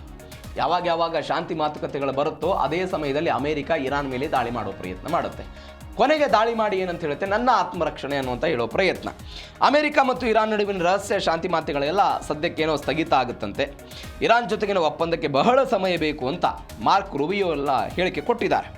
ಇರಾನ್ ಮೇಲಿನ ನಿರ್ಬಂಧ ಸಡಿಲಿಕೆ ವಿಚಾರದಲ್ಲಿ ಉಭಯ ದೇಶಗಳ ನಡುವೆಲ್ಲ ಭಿನ್ನಾಭಿಪ್ರಾಯ ಇದೆ. ಪರಮಾಣು ಕಾರ್ಯಕ್ರಮ ನಿಲ್ಲಿಸುವುದಕ್ಕೆ ಇರಾನ್ ನಿರಾಕರಣೆ ವ್ಯಕ್ತಪಡಿಸಿದೆ ಟ್ರಂಪ್ ಆಡಳಿತ. ಹೀಗಾಗಿ ಕೆಂಡಾಮಂಡಲ ಆಗಿರೋದು ಅದೆಲ್ಲರಿಗೂ ಕೂಡ ಗೊತ್ತಿರುವಂಥ ವಿಚಾರ. ಅವರು ಹೇಳ್ತಾ ಇರೋದು ನಮ್ಮ ಸ್ವಾಭಿಮಾನದ ವಿಚಾರ, ನಾವು ಯಾವ ಕಾರಣಕ್ಕೂ ಅದನ್ನು ಪರಮಾಣು ಕಾರ್ಯಕ್ರಮವನ್ನು ನಿಲ್ಲಿಸಲ್ಲ. ಒಂದು ವೇಳೆ ನೀವು ದಾಳಿ ಮಾಡ್ತೀರಾ, 60% ಇದ್ದಿದ್ದನ್ನು ನಾವು 90% ಮಾಡ್ತೀವಿ. ಅದಕ್ಕೆ ಅತ್ಯಂತ ಕಡಿಮೆ ದಿನಗಳು ಬೇಕು, ಒಂದು 10-12 ದಿನ ಬೇಕಂತೆ. ಆ ಪರಿಪ್ರಮಾಣದ ಅವಕಾಶ ನಮಗೇನಾದರೂ ಸಿಕ್ಕರೆ ನಾವೆಲ್ಲ ಹೆಚ್ಚಳ ಮಾಡ್ಕೊಂಡ್ಬಿಡ್ತೀವಿ ಅಂತ ಇರಾನ್ ವಾದ ಮಾಡ್ತಾ ಇದೆ. ಹೀಗಾಗಿ ಅಮೆರಿಕ ಯಾವುದೇ ಕೆಟ್ಟ ಒಪ್ಪಂದಕ್ಕೆ ಆತರ ಪಡೋದಿಲ್ಲ ಅಂತ ವಿದೇಶಾಂಗ ಕಾರ್ಯದರ್ಶಿ ಹೇಳಿದ್ದಾರೆ. ಕೆಟ್ಟ ಒಪ್ಪಂದ ಆಗಬಾರದು ಅನ್ನೋದು ಡೊನಾಲ್ಡ್ ಟ್ರಂಪ್ ಅವರ ಆಶಯ ಆಗಿದೆ. ಹೀಗಾಗಿ ಅಲ್ಲಿ ಅಧಿಕಾರಿಗಳಿಗೆ ಸೂಚನೆ ಕೊಟ್ಟಿದ್ದನ್ನು ನೋಡಿದ್ವಿ. ಇರಾನ್ಗೆ ಲಾಭವಾಗುವಂತಹ ಯಾವುದೇ ಒಪ್ಪಂದವನ್ನು ಅಮೆರಿಕದ ಅಧಿಕಾರಿಗಳು ಮಾಡ್ಕೊಳ್ಬಾರ್ದು. ಈ ಸಂದಿಗ್ಧ ಪರಿಸ್ಥಿತಿಯನ್ನು ಬಳಸಿಕೊಂಡು ಇರಾನ್ ಅವರು ಏನು ಮಾಡೋದು, ತಮಗೆ ಹೇಗೆ ಬೇಕು ಹಾಗೆ ಒಪ್ಪಂದವನ್ನು ಮಾಡ್ಕೊಳ್ಬೋದು. ಆ ಒಪ್ಪಂದಕ್ಕೆ ನಾವು ಏನಾದರೂ ಜೋತ್ ಬಿದ್ದು ನಾಳೆ ಅವುಗಳ ಮೇಲೆ ಹೇರಿದ್ದಂಥ ಆರ್ಥಿಕ ನಿರ್ಬಂಧಗಳನ್ನು ತೆರವು ಮಾಡಿದರೆ ಆರ್ಥಿಕ ಸಹಾಯ ಸಿಕ್ಬಿಡುತ್ತೆ ಅಂತ. 2015ರಲ್ಲಿ ಹೇಗೆ ಈ ಬರಾಕ್ ಒಬಾಮಾ ಮಾಡ್ಕೊಂಡಿದ್ರಲ್ಲ, ಬರಾಕ್ ಒಬಾಮಾ ಮಾಡ್ಕೊಂಡಿದ್ದು ಅತ್ಯಂತ ದುರ್ಬಲ ಒಪ್ಪಂದ ಅಂತ ಇದೇ ಡೊನಾಲ್ಡ್ ಟ್ರಂಪ್ ಹೇಳಿದರು. ಆ ದುರ್ಬಲ ಒಪ್ಪಂದದಿಂದ ಅಮೆರಿಕಕ್ಕೆ ಮತ್ತೊಮ್ಮೆ ಹಿನ್ನಡೆ ಆಗಬಾರ್ದು. ಈ ಹಿನ್ನಡೆ ಆಗಬಾರ್ದು ಅಂತ ಹೇಳಿದ್ರೆ ಒಂದು ಮುತುವರ್ಜಿ ವಹಿಸಿ ಒಂದು ಒಪ್ಪಂದವನ್ನು ಮಾಡಿಕೊಳ್ಬೇಕು ಅಂತ ಇವರು ಹೇಳ್ತಾ ಇದ್ದಿದ್ದು. ಯಾಕಂದ್ರೆ ಬರಾಕ್ ಒಬಾಮಾ ಮಾಡ್ಕೊಂಡಿದ್ದು 2015, 2018ರಲ್ಲಿ ಡೊನಾಲ್ಡ್ ಟ್ರಂಪ್ ಹೊರಗಡೆ ಬಂದರು. ಈ ಕಾರಣಕ್ಕಾಗಿ ಅವ್ರಿಗೊಂದು $100 ಕೋಟಿ ಹಣದ ಸಹಾಯ ಸಿಗೋ ಪ್ರಯತ್ನ ಆಯಿತು. ಈ ಸಹಾಯದಿಂದ ಮತ್ತೆ ಇರಾನ್ ಏನು ಮಾಡ್ತಾ ಇತ್ತು, ಪರಮಾಣು ಕಾರ್ಯಕ್ರಮವನ್ನು ಮುಂದುವರಿಸಿಕೊಂಡು ಹೋಗೋ ಪ್ರಯತ್ನವನ್ನು ಮಾಡಿತು. ಇದೀಗ ಅಮೆರಿಕದ ಕಳಕಳಿ ಅಥವಾ ಅಮೆರಿಕದ ಭಯ ಇರೋದು ಕೂಡ ಅದೇ. ಈ ಕ್ಷಣಕ್ಕೆ ನಾವೇನಾದರೂ ಅವರಿಗೆ ಮತ್ತೊಮ್ಮೆ ಸ್ವತಂತ್ರ ಅಥವಾ ಫ್ರೀಡಮ್ ಅನ್ನು ಕೊಟ್ಟು ಬಿಟ್ರೆ ಮುಂದಿನ 20 ವರ್ಷನೋ ಅಥವಾ 15 ವರ್ಷಗಳು ಮತ್ತೆ ಅದರ ಪುಷ್ಟೀಕರಣವನ್ನು ಜಾಸ್ತಿ ಮಾಡಿ ಪರಮಾಣು ಬಾಂಬ್ಗಳ ತಯಾರಿಕೆ ಮಾಡಿದರೆ ಅದು ಇಸ್ರೇಲ್ ಆಗಿರ್ಬೋದು, ಅಮೆರಿಕದ ಮಿತ್ರ ದೇಶಗಳಿಗೂ ಕೂಡ ಇದು ಕೆಡಕನ್ನು ತಂದಿಡುತ್ತೆ ಅಂತ. ಹೀಗಾಗಿ ಈ ಮಾತುಕತೆ ಕೇವಲ 1 ದಿನಕ್ಕೋ 2 ದಿನಕ್ಕೋ ಆಗುತ್ತೆ ಅಂತಲ್ಲ. ಮಾರ್ಕ್ ರೂಬಿಯೋ ಹೇಳಿದಾಗೆ ಒಂದು ದೀರ್ಘಕಾಲದ ಒಪ್ಪಂದಕ್ಕೆ ಸಮಯ ಬೇಕಾಗುತ್ತೆ. ಹೀಗಾಗಿ ಅದಕ್ಕೆ ಸದ್ಯಕ್ಕೆ ಸ್ಟಾಪ್ ಆಗಿದೆ ಅಂತ ಹೇಳ್ತಿದ್ದಾರೆ. ಟ್ರಂಪ್ ಆಫರ್ ಅನ್ನ ಪಾಕಿಸ್ತಾನ ರಿಜೆಕ್ಟ್ ಮಾಡಿದೆ. ಏನು ಟ್ರಂಪ್ ಆಫರು? ಅದೇ ಟ್ರಂಪ್ ಆಫರ್ ಏನು ಅಂತ ಹೇಳಿದ್ರೆ, ಇಸ್ರೇಲ್ ಅನ್ನ ಒಂದು ರಾಜತಾಂತ್ರಿಕ ದೇಶ ಅಂತ ಗುರುತಿಸಬೇಕು, ಇಸ್ರೇಲ್ ಅನ್ನ ಗುರುತಿಸಬೇಕು ಅನ್ನೋದು ಡೊನಾಲ್ಡ್ ಟ್ರಂಪ್ ಅವರ ವಾದ. ಟ್ರಂಪ್ ಅವರ ಈ ಮಹತ್ವದ ಪ್ರಸ್ತಾವನೆಯನ್ನು ಸಂಪೂರ್ಣವಾಗಿ ಪಾಕಿಸ್ತಾನ ಎಲ್ಲ ತಿರಸ್ಕಾರ ಮಾಡಿದೆ. ಪ್ಯಾಲೆಸ್ಟೈನ್ ಸಮಸ್ಯೆ ಬಗೆಹರದೆ ಇಸ್ರೇಲ್ ಅನ್ನು ಗುರುತಿಸೋದಕ್ಕೆ ಸಾಧ್ಯ ಇಲ್ಲ ಅಂತ ನಾನು ನಿನ್ನೆ ಹೇಳಿದೆ. 1947ರಲ್ಲಿ ಪಾಕಿಸ್ತಾನ ಮುಸ್ಲಿಂ ದೇಶವಾಗಿ, 1948ರಲ್ಲಿ ಇಸ್ರೇಲ್ ಯಹೂದಿ ದೇಶವಾಗಿ ಅಸ್ತಿತ್ವಕ್ಕೆ ಬಂತು. ಪಾಕಿಸ್ತಾನ ಏನು ನಂಬುತ್ತೆ, ಈ ಪ್ಯಾಲೆಸ್ಟೈನ್ ಅವರನ್ನ ಅವರ ಜಾಗ ಅದು, ಅವರನ್ನ ಹೊರಗಾಕಿ ಇಸ್ರೇಲ್ ಅನ್ನುವಂಥ ದೇಶ ಅಸ್ತಿತ್ವಕ್ಕೆ ಬಂತು. ಹೀಗಾಗಿ ಪ್ಯಾಲೆಸ್ಟೈನ್ ಸ್ವತಂತ್ರ ದೇಶ ಆಗಬೇಕು, ಅಲ್ಲಿಯ ತನಕ ನಮ್ಮ ನಿಲುವು ಇದೆ ಅಂತ. ಅದರ ಭಾಗವಾಗಿ ಜಿನ್ನಾ ಅವರು ಕೊಟ್ಟಂತಹ ಅವರ ಸ್ಟ್ಯಾಂಡ್ ಏನಿತ್ತು, ಇದೊಂದು ಅನ್ಯಾಯ, ಅಂತಾರಾಷ್ಟ್ರೀಯ ನಿಯಮಗಳನ್ನೆಲ್ಲ ಗಾಳಿಗೆ ತೂರಿಬಿಟ್ಟಿದೆ ಇಸ್ರೇಲ್. ಹೀಗಾಗಿ ನಾವು ಯಾವುದೇ ಕಾರಣಕ್ಕೂ ಇಸ್ರೇಲನ್ನು ಬೆಂಬಸಲ್ಲ ಅಂತ ನಾನು ನಿನ್ನೆ ಅದರ ಪಾಸ್ಪೋರ್ಟ್ ಮೇಲೆ ಏನು ಬರೆದಿದ್ದಾರೆ ಅನ್ನೋದನ್ನು ನಾನು ಹೇಳಿದೆ. ಯಾವುದೇ ಕಾರಣಕ್ಕೂ ಜಗತ್ತಿನ ಬೇರೆ ಬೇರೆ ದೇಶಗಳಿಗೆ ಹೋಗೋದಕ್ಕೆ ಪಾಕಿಸ್ತಾನದ ಪಾಸ್ಪೋರ್ಟ್ ಅಂತ ತೆಗೆದುಕೊಂಡು ಹೋಗೋದಕ್ಕೆ ಅವಕಾಶ ಇದೆ. ಬಟ್ ಆ ಪಾಸ್ಪೋರ್ಟ್ ಮೇಲೆ ಬರೆದಿದ್ದಾರೆ, ನೀವು ಇಸ್ರೇಲಿಗೆ ಹೋಗುವುದಕ್ಕೆ ಅವಕಾಶ ಇಲ್ಲ, ಇಸ್ರೇಲನ್ನು ಹೊರತುಪಡಿಸಿ ಬೇರೆ ಬೇರೆ ದೇಶಗಳಿಗೆ ಹೋಗ್ಬೋದು ಅಂತ. ಈ ವೈಷಮ್ಯ ಪಾಕಿಸ್ತಾನ ಮತ್ತು ಇಸ್ರೇಲ್ನ ನಡುವೆ ಇದೆ. ಹೀಗಾಗಿ ಅಮೆರಿಕ ಹೇಳ್ತಾ ಇದೆ ಇಸ್ರೇಲನ್ನು ನೀವು ಗುರುತಿಸಬೇಕು ಅಂತ. ಎರಡನೇದು ಅವರು ಹೇಳ್ತಾ ಇದ್ದು ಅಬ್ರಹಾಂ ಒಪ್ಪಂದಕ್ಕೆ ನೀವು ಸಹಿ ಹಾಕಬಹುದು. ಅಬ್ರಹಾಂ ಒಪ್ಪಂದ ಇಸ್ರೇಲ್ ಮತ್ತು ಮಧ್ಯಪ್ರಾಚ್ಯದ ದೇಶಗಳ ನಡುವೆ ಏನು ಒಪ್ಪಂದ ಆಗ್ತಾ ಇದೆ 2020ರಲ್ಲಿ, ಆ ಒಪ್ಪಂದಕ್ಕೆ ನೀವು ಸಹಿ ಹಾಕಬೇಕು ಅಂತ ಡೊನಾಲ್ಡ್ ಟ್ರಂಪ್ ಹೇಳ್ತಾ ಇದ್ದಾರೆ. ಬಟ್ ಪಾಕಿಸ್ತಾನದವರು ನಮ್ಮ ಅಸ್ತಿತ್ವಕ್ಕೆ ಧಕ್ಕೆ ಬಂದ್ಬಿಡುತ್ತೆ, ಈ ಕಾರಣಕ್ಕಾಗಿ ನಮ್ಮ ಸಿದ್ಧಾಂತದ ವಿರುದ್ಧ ಇರೋ ಕಾರಣಕ್ಕಾಗಿ ನಾವೆಲ್ಲ ಅದಕ್ಕೆ ಒಪ್ಪಂದಕ್ಕೆ ಸಹಿ ಹಾಕಲ್ಲ ಅಂತ. ಹೀಗಾಗಿ ಈ ಎಲ್ಲ ಕಾರಣಕ್ಕಾಗಿ ನಾಳೆ ಅಮೆರಿಕ ಪಾಕಿಸ್ತಾನದ ಮೇಲೆ ಏನು ಕ್ರಮ ತೆಗೆದುಕೊಳ್ಳುತ್ತೆ, ಅದನ್ನು ಪಾಕಿಸ್ತಾನ ಹೇಗೆ ಬೇರು ಮಾಡುತ್ತೆ ಅನ್ನೋದನ್ನು ನಾವು ಕಾದು ನೋಡೋಣ. ತೈಲ ಮಾರುಕಟ್ಟೆಯಲ್ಲಿ ಒಂದು ಜಾಗತಿಕ ತಲ್ಲಣ ಆಗಿದೆ. ಏನು ತಲ್ಲಣ ಆಯಿತು? ಹಾರ್ಮುಜ್ ಜಲಸಂಧಿಯಲ್ಲಿ ಉದ್ವಿಗ್ನತೆ ಎಲ್ಲ ಹೆಚ್ಚಳ ಆಗಿದೆ. ವಿಶ್ವದ 20% ತೈಲ ಪೂರೈಕೆಯ ಭಾಗ ಇದು ಹಾರ್ಮುಜ್ ಜಲಸಂಧಿ. ಈ ಬಂದಾದರೆ ಮತ್ತಷ್ಟು ಜಾಗತಿಕ ಆರ್ಥಿಕತೆ ಅಯೋಮಯ ಆಗಬಹುದು ಎನ್ನುವಂತಹ ದೊಡ್ಡ ಮಟ್ಟದ ವಿಚಾರಗಳು ಬರ್ತಾ ಇರೋದು. ನ್ಯಾಟೋ ರಾಷ್ಟ್ರಗಳಲ್ಲೂ ಕೂಡ ಟ್ರಂಪ್ ನೀತಿಯ ವಿರುದ್ಧ ಎಲ್ಲ ಅಸಮಾಧಾನ ಶುರುವಾಗ್ಬಿಟ್ಟಿದೆ. ಉಕ್ರೇನ್ ಯುದ್ಧದ ಬೆನ್ನಲ್ಲೇ ಈಗ ಇರಾನ್ ಇಕ್ಕಟ್ಟಿನಿಂದ ಯುರೋಪ್ ದೇಶಗಳೆಲ್ಲ ಕಂಗೆಟ್ಟು ಹೋಗ್ಬಿಟ್ಟಿದೆ. ಯಾವ ಯುರೋಪ್ ದೇಶಗಳು ಅಮೆರಿಕದ ಪರವಾಗಿ ಉಕ್ರೇನ್ನ ಪರವಾಗಿ ಹಿಂದೆ ಕೆಲಸವನ್ನು ಮಾಡಿದ್ದು, ಅದೇ ಯುರೋಪ್ನ ದೇಶಗಳಿಗೆ ಇದಕ್ಕೆ ಸಾಕಾಗಿ ಹೋಗ್ಬಿಟ್ಟಿದೆ. ಯಾಕಂದರೆ ನಿರಂತರವಾಗಿ 2022ರಿಂದ ಉಕ್ರೇನ್ ರಷ್ಯಾ ಯುದ್ಧ ಆಗ್ತಾ ಇರೋದು, ಅಲ್ಲಿ ಅವರು ಆರ್ಥಿಕ ಅಂದರೆ ತೈಲ ದಿಗ್ಬಂಧನಗಳನ್ನು ರಷ್ಯಾ ಮೇಲೆ ಹೇರೋದು, ಆ ತೈಲ ದಿಗ್ಬಂಧನ ತೈಲ ಪೂರೈಕೆಯಲ್ಲಿ ವ್ಯತ್ಯಯ ಆಗೋದು, ಭಾರತದಿಂದ ಯುರೋಪಿನ ದೇಶಗಳು ತೈಲವನ್ನು ತೆಗೆದುಕೊಂಡು ಅಲ್ಲಿಂದ ನಾವು ಕಚ್ಚಾ ತೈಲ ತೆಗೆದುಕೊಂಡ್ಬರ್ತೇವೆ, ಇಲ್ಲಿ ಸಂಸ್ಕರಣೆ ಆಗುತ್ತೆ, ಅದು ಯುರೋಪ್ನ ಬೇರೆ ಬೇರೆ ದೇಶಗಳು ಹೋಗುತ್ತೆ. ಇದರಲ್ಲಿ ಏನಾದರೂ ವ್ಯತ್ಯಯ ಆದರೆ ಅದು ಯುರೋಪ್ನ ದೇಶಗಳಿಗೆ ಬೀಳುತ್ತೆ. ಹೀಗಾಗಿ ಅವರೆಲ್ಲ ಸಿಡಿದೇಳೋ ಪ್ರಯತ್ನವನ್ನು ಮಾಡಿದ್ದಾರೆ. ಭಾರತದ ಮೇಲೂ ಇರಾನ್ ಅಮೆರಿಕ ಯುದ್ಧದ ನೇರ ಪರಿಣಾಮ ಸಾಧ್ಯತೆ. ಅದಕ್ಕೆ ಬೆಸ್ಟ್ ಎಕ್ಸಾಂಪಲ್, ಕಳೆದ 11 ದಿನಗಳಲ್ಲಿ 4 ಬಾರಿ ಪೆಟ್ರೋಲ್ ಮತ್ತು ಡೀಸೆಲ್ ದರ ಏರಿಕೆ ಆಗಿರುವುದು, ಕಮರ್ಷಿಯಲ್ ಸಿಲಿಂಡರ್ ದರ ಏರಿಕೆ ಆಗ್ತಾ ಇರೋದು, ಅಭಾವ ಉಂಟಾಗ್ತಾ ಇರೋದು, ಇವೆಲ್ಲವೂ ಕೂಡ ನಾವು ನೋಡ್ತಾ ಇದ್ದೀವಿ. ಹಣದುಬ್ಬರ ಮತ್ತು ಪೆಟ್ರೋಲ್ ಡೀಸೆಲ್ ಬೆಲೆ ಏರಿಕೆಯ ಆತಂಕದಲ್ಲಿ ಒಟ್ಟಾರೆ ಇದೀಗ ಜಗತ್ತಿರುವಂಥದ್ದು. ಜಗತ್ತ್ಯಾಕೆ ಭಾರತದಲ್ಲೂ ಕೂಡ ಅಂಥದ್ದೊಂದು ಸಮಸ್ಯೆಗಳು ಕಂಡು ಬರ್ತಾ ಇದೆ. ಹೀಗಾಗಿನೇ ಪ್ರಧಾನಿ ನರೇಂದ್ರ ಮೋದಿ ಮಿತವ್ಯಯದ ಕರೆಯನ್ನು ಕೊಟ್ಟಿದ್ರು. ಬಟ್ ಅದು ಎಷ್ಟರ ಮಟ್ಟಿಗೆ ವರ್ಕೌಟ್ ಆಗುತ್ತೆ? ಈ ಯುದ್ಧ ಒನ್ಸ್ ಅಗೇನ್ ಇದೇ ರೀತಿಯಾಗಿ ಕಂಟಿನ್ಯೂ ಆಗ್ತಾ ಹೋಗೋದಾದರೆ, ಹಾರ್ಮೋಜ್ನಲ್ಲಿ ಈ ಬೆಳವಣಿಗೆಗಳಾದರೆ ಒನ್ಸ್ ಅಗೇನ್ ಆ ಸಮಸ್ಯೆಗಳನ್ನು ಅನುಭವಿಸಬೇಕಾದಂಥ ಹಂತಕ್ಕೆ ನಾವು ಹೋಗ್ತಾ ಇದ್ದೀವಿ. ಇದು ಜೀ ಕನ್ನಡ ನ್ಯೂಸ್ ಅಡಿಯಲ್ಲಿ 2ನೇ ಸುದ್ದಿ. ಏಲಿಯನ್ಸ್ ಅನ್ನೋದ್ರ ಬಗ್ಗೆ, ಅಂದರೆ ಅನ್ಯಗ್ರಹ ಜೀವಿಗಳ ಬಗ್ಗೆ ಮನುಷ್ಯನಿಗೆ ಸಹಜವಾದಂತಹ ಕುತೂಹಲ ಮತ್ತು ವಿಸ್ಮಯ ಯಾವಾಗಲೂ ಕೂಡ ಇದ್ದೇ ಇದೆ. ಇದನ್ನು ನಾವು ಸಿನಿಮಾದಲ್ಲಿ ನೋಡಿದ್ದೀವಿ, ಬೇರೆ ಬೇರೆ ವಿಚಾರಗಳಲ್ಲಿ ಇದರ ಬಗ್ಗೆ ಪ್ರಸ್ತಾಪ ಆಗಿದ್ದನ್ನು ನೋಡಿದ್ದೀವಿ. ಆದರೆ ಈ ಅನ್ಯಗ್ರಹ ಜೀವಿಗಳ ಬಗ್ಗೆ ಸ್ವತಃ ಅಮೇರಿಕಾವೇ ಈ ಕಥೆಗಳಲ್ಲಿ ಕೇಳ್ತಾ ಇದ್ದದ್ದನ್ನು, ಸಿನಿಮಾಗಳಲ್ಲಿ ನೋಡ್ತಾ ಇದ್ದದ್ದನ್ನು ಅಮೇರಿಕ ಸ್ವತಃ ಅದಕ್ಕೊಂದು ಜೀವ ಕೊಡೋ ಪ್ರಯತ್ನವನ್ನು ಮಾಡಿದೆ. ಹೆಂಗೆ ಜೀವ ಕೊಡೋ ಪ್ರಯತ್ನ ಮಾಡ್ತಾ ಇದೆ?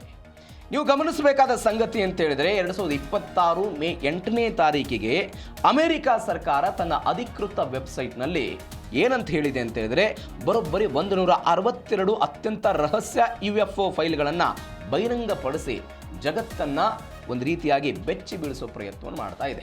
ಅಂದರೆ ಈಗಿರುವಂಥ ಪ್ರಶ್ನೆ ಏನು ಅಂತ ಹೇಳಿದರೆ, ಕೇವಲ ಸಿನಿಮಾದಲ್ಲಿ, ಅದರಲ್ಲಿ ಉದಾಹರಣೆಗೆ ಅವೆಂಜರ್ಸ್ ಸಿನಿಮಾದ ಥಾನೋಸ್ ಇರಲಿ, ಜೇಮ್ಸ್ ಕ್ಯಾಮರನ್ ಅವರ ಅವತಾರ್ ಲೋಕ ಇರಲಿ, ನಮ್ಮದೇ ಕನ್ನಡದ ಲೇಖಕ ಪೂರ್ಣಚಂದ್ರ ತೇಜಸ್ವಿ ಅವರ ಹಾರುವ ತಟ್ಟೆಗಳ ಕಥೆಗಳಿರಲಿ, ಇವುಗಳಲ್ಲಿ ನಾವೆಲ್ಲದರ ಬಗ್ಗೆಯೂ ಕೂಡ ಅನ್ಯಗ್ರಹ ಜೀವಿಗಳ ಬಗ್ಗೆ ಕತೆ ಮತ್ತು ಸಿನಿಮಾದಲ್ಲಿ ಕೇಳ್ತಾ ಇದ್ವಿ. ಇದು ನಿಜವಾಗಿಯೂ ಇದೆಯಾ, ಹೆಂಗೆ, ಏನು ಅಂತ ಭಾರಿ ಕುತೂಹಲ ಮನುಷ್ಯನಲ್ಲಿ ಇತ್ತು. ಮನುಷ್ಯನಿಗೆ ಯಾವಾಗಲೂ ಕೂಡ ಹಾಗೆ, ಯಾವುದು ನಮ್ಮ ಕಣ್ಣಿಗೆ ಕಾಣೋದಿಲ್ವಲ್ಲ ಅದ್ರ ಬಗ್ಗೆ ನಮಗೆ ಕುತೂಹಲ ಜಾಸ್ತಿ ಇರುತ್ತೆ. ಅದ್ರ ಬಗ್ಗೆ ಅಧ್ಯಯನ ಮಾಡ್ತೀವಿ, ಅದನ್ನು ಸೈನ್ಸ್ಗೆ ಒಳಪಡಿಸುವಂತಹ ಪ್ರಯತ್ನವನ್ನು ಮಾಡ್ತೀವಿ. ಇದೀಗ ಅಮೆರಿಕ ಏನು ಮಾಡ್ತಾ ಇದೆ ಅಂತ ಹೇಳಿದರೆ, ತನ್ನ ವರದಿಯಲ್ಲಿ ಹೇಳ್ತಾ ಇದೆ 162 ರಹಸ್ಯ UFO ಫೈಲ್ಗಳನ್ನು ಇದೆ ಅನ್ನುವಂಥ ಹೇಳುವ ಮುಖಾಂತರ ಅದನ್ನು ಪ್ರಯತ್ನ ಮಾಡ್ತಾ ಇದೆ. ಹಾಗಾದರೆ ಈ ಏಲಿಯನ್ಸ್ನ ಸತ್ಯಾಸತ್ಯತೆ ಇದೀಗ ದೊಡ್ಡ ಮಟ್ಟದ ಚರ್ಚೆ ಆಗ್ತಾ ಇದೆ. ನಿಜವಾಗಿಯೂ ಇದೆಯಾ? ಅಮೆರಿಕಾದ ಕೆಲಸ ಏನು ಎತ್ತ ಡೀಟೇಲ್ಸ್ ನೋಡ್ತಾ ಹೋಗೋಣ. ಆಕಾಶದಲ್ಲಿ ಕಂಡಂಥ ಹಾರುವ ತಟ್ಟೆಗಳು ಅಮೆರಿಕಾದ ಫೆಡರಲ್ ಏಜೆಂಟ್ಗಳಿಂದ ಕಿತ್ತಳೆ ಬಣ್ಣದ ನಿಗೂಢ ಗೋಳದ ಒಂದು ವೀಕ್ಷಣೆ ಆಗಿತ್ತು. ಆ ದೊಡ್ಡ ಗೋಳದಿಂದ ಸಣ್ಣ ಸಣ್ಣ ಕೆಂಪು ಬಣ್ಣದ ಆಬ್ಜೆಕ್ಟ್ಗಳು ಹೊರ ಬರ್ತಾ ಇರೋದೆಲ್ಲ ಪತ್ತೆ ಆಯಿತು. ಹೆಂಗೆ ಇದು? ಒಂದು ಘಟನೆ. ಈ UFO ಅಂತ ಹೇಳಿದ್ರೆ ಆಗಾಗ ಆಕಾಶದಲ್ಲಿ ಕಾಣಿಸಿಕೊಳ್ಳುವಂಥ ಹಾರುವ ತಟ್ಟೆ ಅಥವಾ ಅಜ್ಞಾತ ಹಾರುವಂಥ ವಸ್ತುಗಳು ಅಂತೆಲ್ಲ ಕರೀತಾರೆ. ಇದನ್ನು ವಿಜ್ಞಾನ ಸಂಶೋಧನೆಗೆಲ್ಲ ಒಳಪಡಿಸಿರೋದು. ಅಂದರೆ ನಕ್ಷತ್ರ ಪುಂಜಗಳಲ್ಲಿ ಭೂಮಿಯಂಥ ಮತ್ತೊಂದು ಗ್ರಹ ಹುಡುಕುವಂಥ ಪ್ರಯತ್ನ ವಿಜ್ಞಾನದಲ್ಲಿ ಮುಂದುವರೆದಿದೆ. ಸಿನಿಮಾಗಳಲ್ಲಿ, ಅದು ಹಾಲಿವುಡ್ನಿಂದ ಹಿಡಿದು ಸ್ಯಾಂಡಲ್ವುಡ್ ತನಕೂ ಕೂಡ ಈ ಏಲಿಯನ್ಸ್ಗಳ ಸುತ್ತ ಒಂದು ಕಾಲ್ಪನಿಕ ಕಥೆಗಳನ್ನೆಲ್ಲ ಕಟ್ಟೋದನ್ನು ನಾವೆಲ್ಲ ನೋಡಿದ್ದೀವಿ. ಈಗ US ಇಂಥದ್ದೊಂದು ಪ್ರಯತ್ನವನ್ನು ಮಾಡಿದೆ. ಏನಿದು ಅಂತ ಹೇಳಿದರೆ, 2013ರಲ್ಲಿ ಆದಂಥ ಘಟನೆ. ಅಮೆರಿಕದ ಹಿರಿಯ ಗುಪ್ತಚರ ಅಧಿಕಾರಿಯೊಬ್ಬರು ಈ ಘಟನೆಯನ್ನು ಸ್ವಂತ ಕಣ್ಣಾರೆ ನೋಡಿ ಡೈರೆಕ್ಟರೇಟ್ ಆಫ್ ನ್ಯಾಷನಲ್ ಇಂಟೆಲಿಜೆನ್ಸ್ ಇಲಾಖೆಗೆ ಒಂದು ಲಿಖಿತ ಮೆಮೊವನ್ನು ಸಲ್ಲಿಸ್ತಾರೆ 2013ರಲ್ಲಿ. ಯಾವಾಗ? ಪಶ್ಚಿಮ ಅಮೆರಿಕಾದ ಮಿಲಿಟರಿ ಟೆಸ್ಟಿಂಗ್ ರೇಂಜ್ ಪರ್ವತಗಳಲ್ಲಿ ಕೇಳಿ ಬಂದಂಥ ಒಂದು ನಿಗೂಢವಾದಂಥ ಶಬ್ದ ಕೇಳಿ ಬಂತು. ಅದನ್ನು ತನಿಖೆ ಮಾಡಬೇಕು ಅಂತ ಅವರು ಹೆಲಿಕಾಪ್ಟರ್ನಲ್ಲಿ ತೆಳೆದಾಗಿದ್ದೊಂದು ಘಟನೆ ನಡೀತು. ಏನಾಯಿತು? ಮದರ್ಶಿಪ್ನಂತಿದ್ದಂಥ ಒಂದು ಕಿತ್ತಳೆ ಬಣ್ಣದ ದೈತ್ಯ ಗೋಳಾಕಾರದ ಒಂದು ಸ್ವರೂಪ ಇತ್ತಲ್ಲಿ. ಆಕಾಶದಲ್ಲಿ ತೀವ್ರತರನಾದಂಥ ಶಾಖ ಮತ್ತು ಬೆಳಕನ್ನು ಸೂಚಿಸ್ತಾ ಇದ್ದಂತಹ, ಮಧ್ಯದಲ್ಲಿ ಬಿಳಿಯಾಗಿತ್ತು ಅಥವಾ ಹಳದಿ ಕೇಂದ್ರದಿದ್ದಂಥ ಒಂದು ದೈತ್ಯದಾದಂತಹ ಕಿತ್ತಳೆ ಬಣ್ಣದ ಅಂಡಾಕಾರದ ಗೋಳುಗಳೆಲ್ಲ ಈ ವ್ಯಕ್ತಿಗೆ ಕಾಣಿಸೋದಕ್ಕೆ ಶುರುವಾಯಿತು. ಇವರೇನು ಮಾಡಿದರು? ವಿಮಾನಗಳನ್ನು ಹೊತ್ತೊಯ್ಯುವಂಥ ಮದರ್ಶಿಪ್, ಆ ಮಾದರಿಯಲ್ಲೇ ದೊಡ್ಡ ಗೋಳದಿಂದ 10 ಸಣ್ಣ ಸಣ್ಣ ಕೆಂಪು ಕಿತ್ತಳೆ ಬಣ್ಣದ ಆಬ್ಜೆಕ್ಟ್ಗಳೆಲ್ಲ ಹೊರಗಡೆ ಬಂದು ಬೇರೆ ಬೇರೆ ದಿಕ್ಕುಗಳತ್ತ ಹರಡಿಕೊಳ್ಳುವ ಪ್ರಯತ್ನ ಆಯಿತು. ಇದನ್ನು ಅವರು ನೋಡಿದ್ರಂತೆ. ಇದು ಹೆಂಗಾಗಿತ್ತು ಅಂತ ಹೇಳಿದರೆ, ಈ ನಿಗೂಢ ವಸ್ತುಗಳು ಕೆಲವು ಸೆಕೆಂಡ್ಗಳಲ್ಲಿ ಸುಮಾರು 20ರಿಂದ 30 ಮೈಲಿಗಳಷ್ಟು ದೂರಕ್ಕೆ ಕ್ಷಣಾರ್ಧದಲ್ಲಿ ಹೋಗ್ತಾ ಇತ್ತು. ಪರ್ ಸೆಕೆಂಡಿಗೆ ಹೋಗ್ತಾ ಇದ್ದಂತಹ ವೇಗ ಇದು. ಇದು ಪ್ರಸ್ತುತ ಮಾನವ ನಿರ್ಮಿತ ಯಾವುದೇ ಕ್ಷಿಪಣಿ ಅಥವಾ ವಿಮಾನಗಳಿಗೆ ಅಸಾಧ್ಯವಾದಂತಹ ವೇಗ ಆಗಿತ್ತು. ಹೀಗಾಗಿ ಅವ್ರು ಏನಂತ ಹೇಳಿದ್ರು, ಇದು ಏಲಿಯನ್ಸ್ ಅನ್ನುವಂತ ಹೇಳೋ ಪ್ರಯತ್ನವನ್ನು ಅವ್ರು ಮಾಡಿದರು. 5 ಬಾರಿ ಕಾಣಿಸ್ಕೊಳ್ತು, ತ್ರಿಕೋನಾಕಾರತೆಯಲ್ಲಿ ಎಲ್ಲ ಕಣ್ಮರೆಯಾಗಿ ಪುನರಾವರ್ತಿತ ದರ್ಶನ ಆಯಿತು. ಈ ನಿಗೂಢ ವಿದ್ಯಮಾನ ಒಂದೇ ಸಮನೆ ಸುಮಾರು 1 ಗಂಟೆಗೂ ಹೆಚ್ಚು ಕಾಲ ಮುಂದುವರಿತಂತೆ. ಒಟ್ಟು 5 ಬಾರಿ ಇದು ಕಾಣಿಸಿಕೊಂಡು ಕಣ್ಮರೆ ಆಯಿತು ಅಂತ ಅವರು ಹೇಳ್ತಾರೆ. ತ್ರಿಕೋನದ ರಚನೆ ಇತ್ತು. ಈ ಆಕಾಶದಲ್ಲಿದ್ದಂಥ ಸಣ್ಣ ಸಣ್ಣ ಗೋಳಗಳೆಲ್ಲವೂ ಕೂಡ ಒಂದು ಕಡೆ ಸೇರಿಕೊಂಡು ಆಕಾಶದಲ್ಲಿ ಒಂದು ನಿಖರವಾದಂಥ ತ್ರಿಕೋನ ಆಕಾರವನ್ನು ನಿರ್ಮಿಸಿ ನಂತರ ಕ್ಷಣಾರ್ಧದಲ್ಲಿ ಸಂಪೂರ್ಣವಾಗಿ ಎಲ್ಲವೂ ಕೂಡ ಇವು ಕಣ್ಮರೆ ಆದವು ಅಂತ ಇವ್ರು ಹೇಳಿರುವಂಥದ್ದು. ಯಾರು? ಅಮೆರಿಕ ಬಿಡುಗಡೆ ಮಾಡಿರುವಂತಹ ಈ 162 ರಹಸ್ಯ UFO ಫೈಲ್ ಇದೆಯಲ್ಲ, ಅದರಲ್ಲಿ ಅವರು ಹೇಳಿದ್ದಾರೆ. 20 ಮೈಲಿ ದೂರಕ್ಕೆ ಚಲಿಸಿತು, ಹೆಲಿಕಾಪ್ಟರ್ಗೂ ಕೂಡ ಸಿಗದೆ ಆ ವೇಗ ಜಗತ್ತನ್ನೇ ಆಶ್ಚರ್ಯಚಕಿತಗೊಳಿಸ್ಬಿಟ್ಟಿತ್ತು. ಇದು 2013ರಲ್ಲಿ ಆದಂತಹ ಬೆಳವಣಿಗೆ. ಇದು ಅಮೆರಿಕಾದಲ್ಲಿ ಕಂಡಂಥ ಹಾರುವ ತಟ್ಟಗಳ ಕತೆ. ಇದು ಅಮೆರಿಕಾಗೆ ಅವರು ಹೇಳಿದರು. ಇದೆಲ್ಲವೂ ಕೂಡ ಅನ್ಯಗ್ರಹ ಜೀವಿಗಳು ಎನ್ನುವಂತಹ ನಿಟ್ಟಿನಲ್ಲಿ ಬಿಂಬಿಸುವ ಪ್ರಯತ್ನವನ್ನು ಅವರು ಮಾಡಿದರು. ಅಂದರೆ ನಮಗೆ ಕಂಡಿದೆ ಅಂತ ಅವ್ರು ಹೇಳೋ ಪ್ರಯತ್ನ. ಎರಡನೆಯದ್ದು, ಅಮೆರಿಕ ಬಿಚ್ಚಿಟ್ಟಂತಹ UFO ಸೀಕ್ರೆಟ್ ಫೈಲ್ಸ್. ಏನಾಯ್ತಿದು? ಸೀಕ್ರೆಟ್ ಫೈಲ್ಸ್ನಲ್ಲಿ ಏನಿತ್ತು?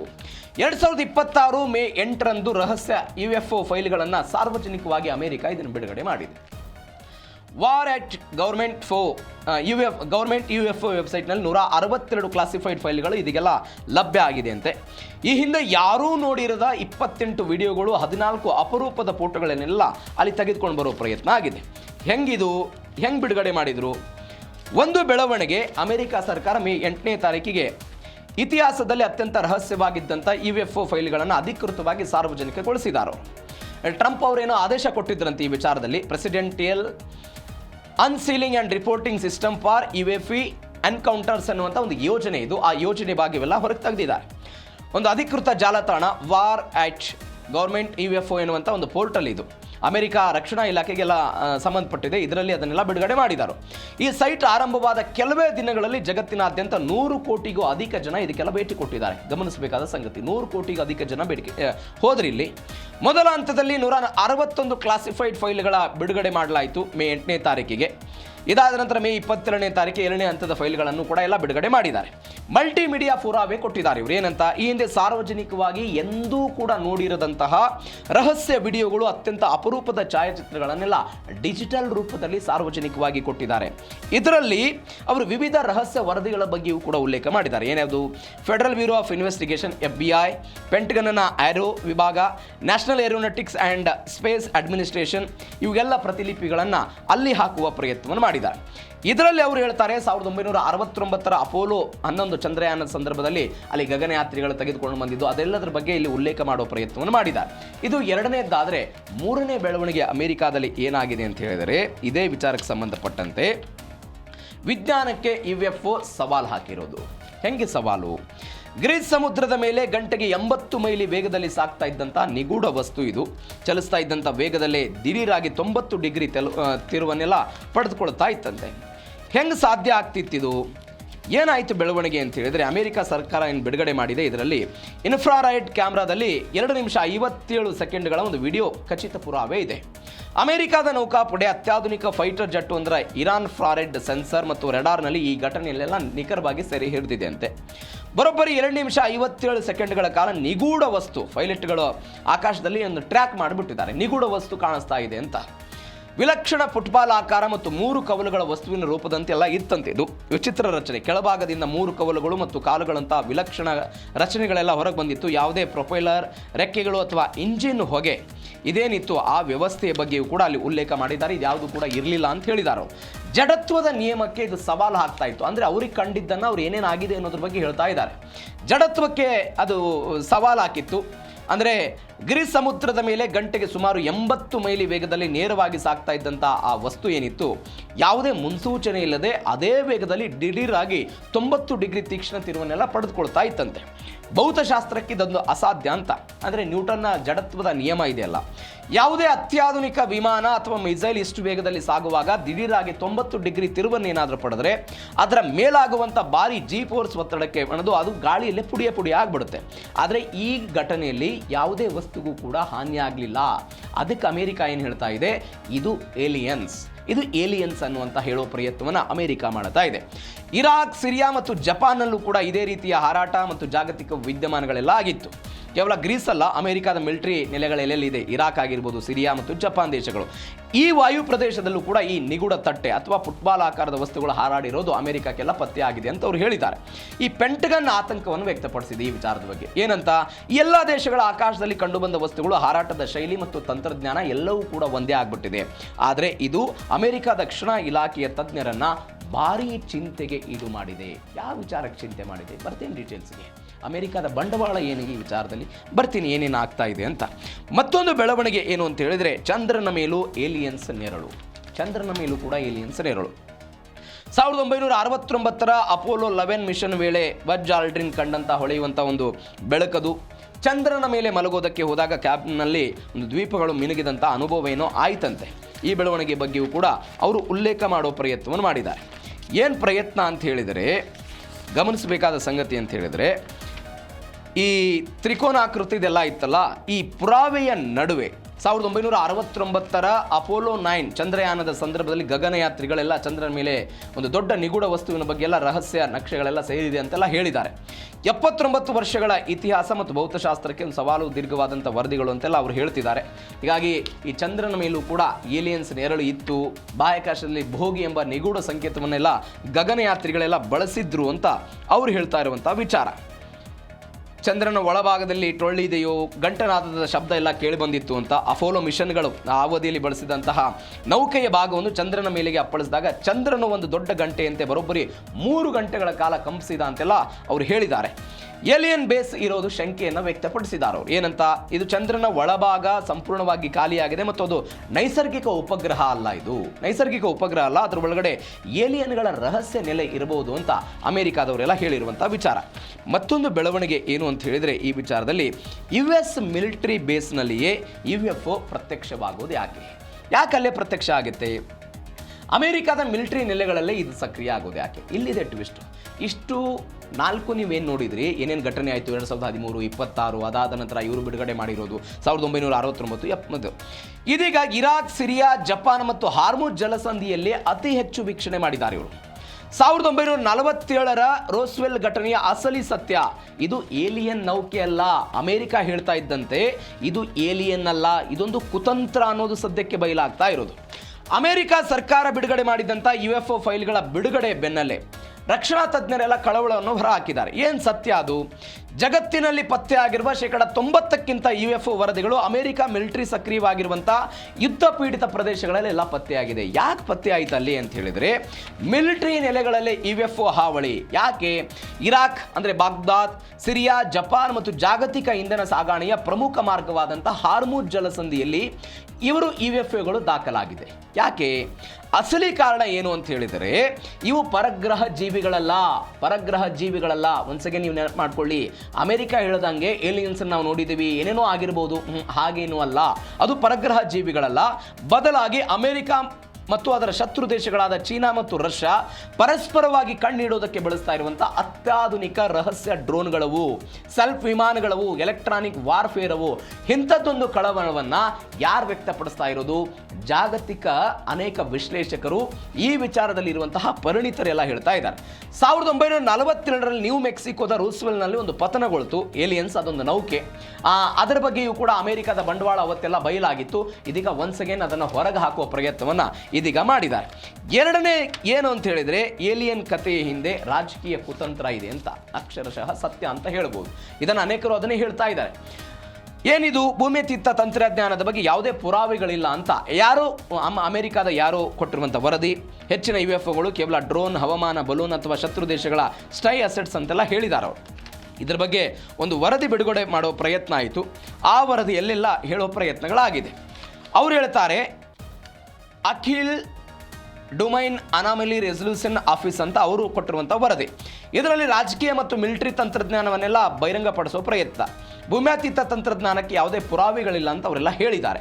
ಅಸಲಿ ವಸ್ತುಗಳು ತನಿಖೆಗೆ ಒಳಪಡಿಸಲಾದಂಥ ಬಹುತೇಕ UFOಗಳು ಏನಿದೆ ಎಲ್ಲವೂ ಕೂಡ ಸಾಮಾನ್ಯ ಹವಾಮಾನ ಬಲೂನ್ಗಳಾಗಿದೆ, ವಾಣಿಜ್ಯ ಡ್ರೋನ್ಗಳಾಗಿವೆ. ಇವುಗಳನ್ನು ಬಳಕೆ ಮಾಡಿಕೊಂಡು ಶತ್ರು ದೇಶಗಳ ಗೂಢಾಚಾರಿಕೆ ಮಾಡೋ ಪ್ರಯತ್ನವನ್ನು ಅಮೆರಿಕ ಮಾಡ್ತಾ ಇದೆ ಅಂತ ಇದನ್ನು ಹೇಳೋ ಪ್ರಯತ್ನದ ಭಾಗವಾಗಿ ಅವರು ಮತ್ತೊಂದು ಕಡೆ ಅಮೆರಿಕಾದ ಈ ಕುತಂತ್ರ ನೀತಿ, ಅಂದರೆ ನಾವು ಏಲಿಯನ್ಗಳನ್ನು ಕಾಣ್ತಾ ಇದ್ದೀವಿ, ಅನ್ಯ ಗ್ರಹ ಜೀವಿಗಳನ್ನು ನೋಡ್ತಾ ಇದ್ದೀವಿ ಅಂತ ಒಂದನ್ನು ನಂಬಿಸುವ ಪ್ರಯತ್ನ, ಮತ್ತೊಂದು ಕಡೆ ಶತ್ರು ದೇಶಗಳ ಎಲ್ಲ ಮಾಹಿತಿಗಳನ್ನು ತಮ್ಮ ಡ್ರೋನ್ಗಳ ಮುಖಾಂತರ ಪಡೆದುಕೊಳ್ಳೋ ಪ್ರಯತ್ನ. ಯಾಕೆ?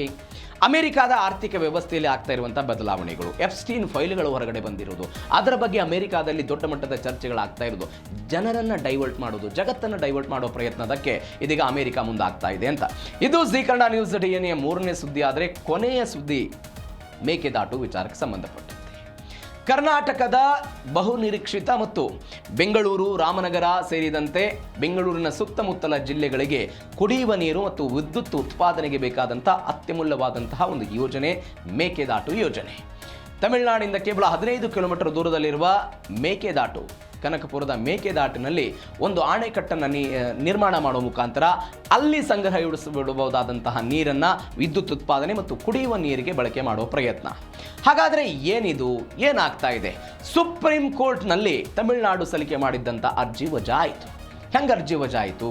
ಕರ್ನಾಟಕ ಸರ್ಕಾರ ಒಂದು ಅರ್ಜಿಯನ್ನು, ಅಂದರೆ ತಮಿಳುನಾಡು ಸರ್ಕಾರ ಸುಪ್ರೀಂ ಕೋರ್ಟ್ನಲ್ಲಿ ಒಂದು ಅರ್ಜಿಯನ್ನು ಸಲ್ಲಿಕೆ ಮಾಡಿತ್ತು.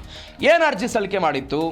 ಕಾವೇರಿ ನದಿಗೆ ಅಡ್ಡಲಾಗಿ ಮೇಕೆದಾಟು ಬಳಿ ಸಮತೋಲನ ಜಲಾಶಯವನ್ನೇ ನಿರ್ಮಾಣ ಮಾಡ್ತಿದ್ದಾರೆ, ಈ ಯೋಜನೆಗೆ ತಡೆ ಕೊಡಬೇಕು ಅಂತ ತಮಿಳುನಾಡು ಸರ್ಕಾರ ಅರ್ಜಿಯನ್ನು ಸಲ್ಲಿಸಿತ್ತು. ಅದನ್ನು 2025 ನವೆಂಬರ್ನಲ್ಲಿ ಸುಪ್ರೀಂ ಕೋರ್ಟ್ ವಜಾ ಮಾಡಿತು.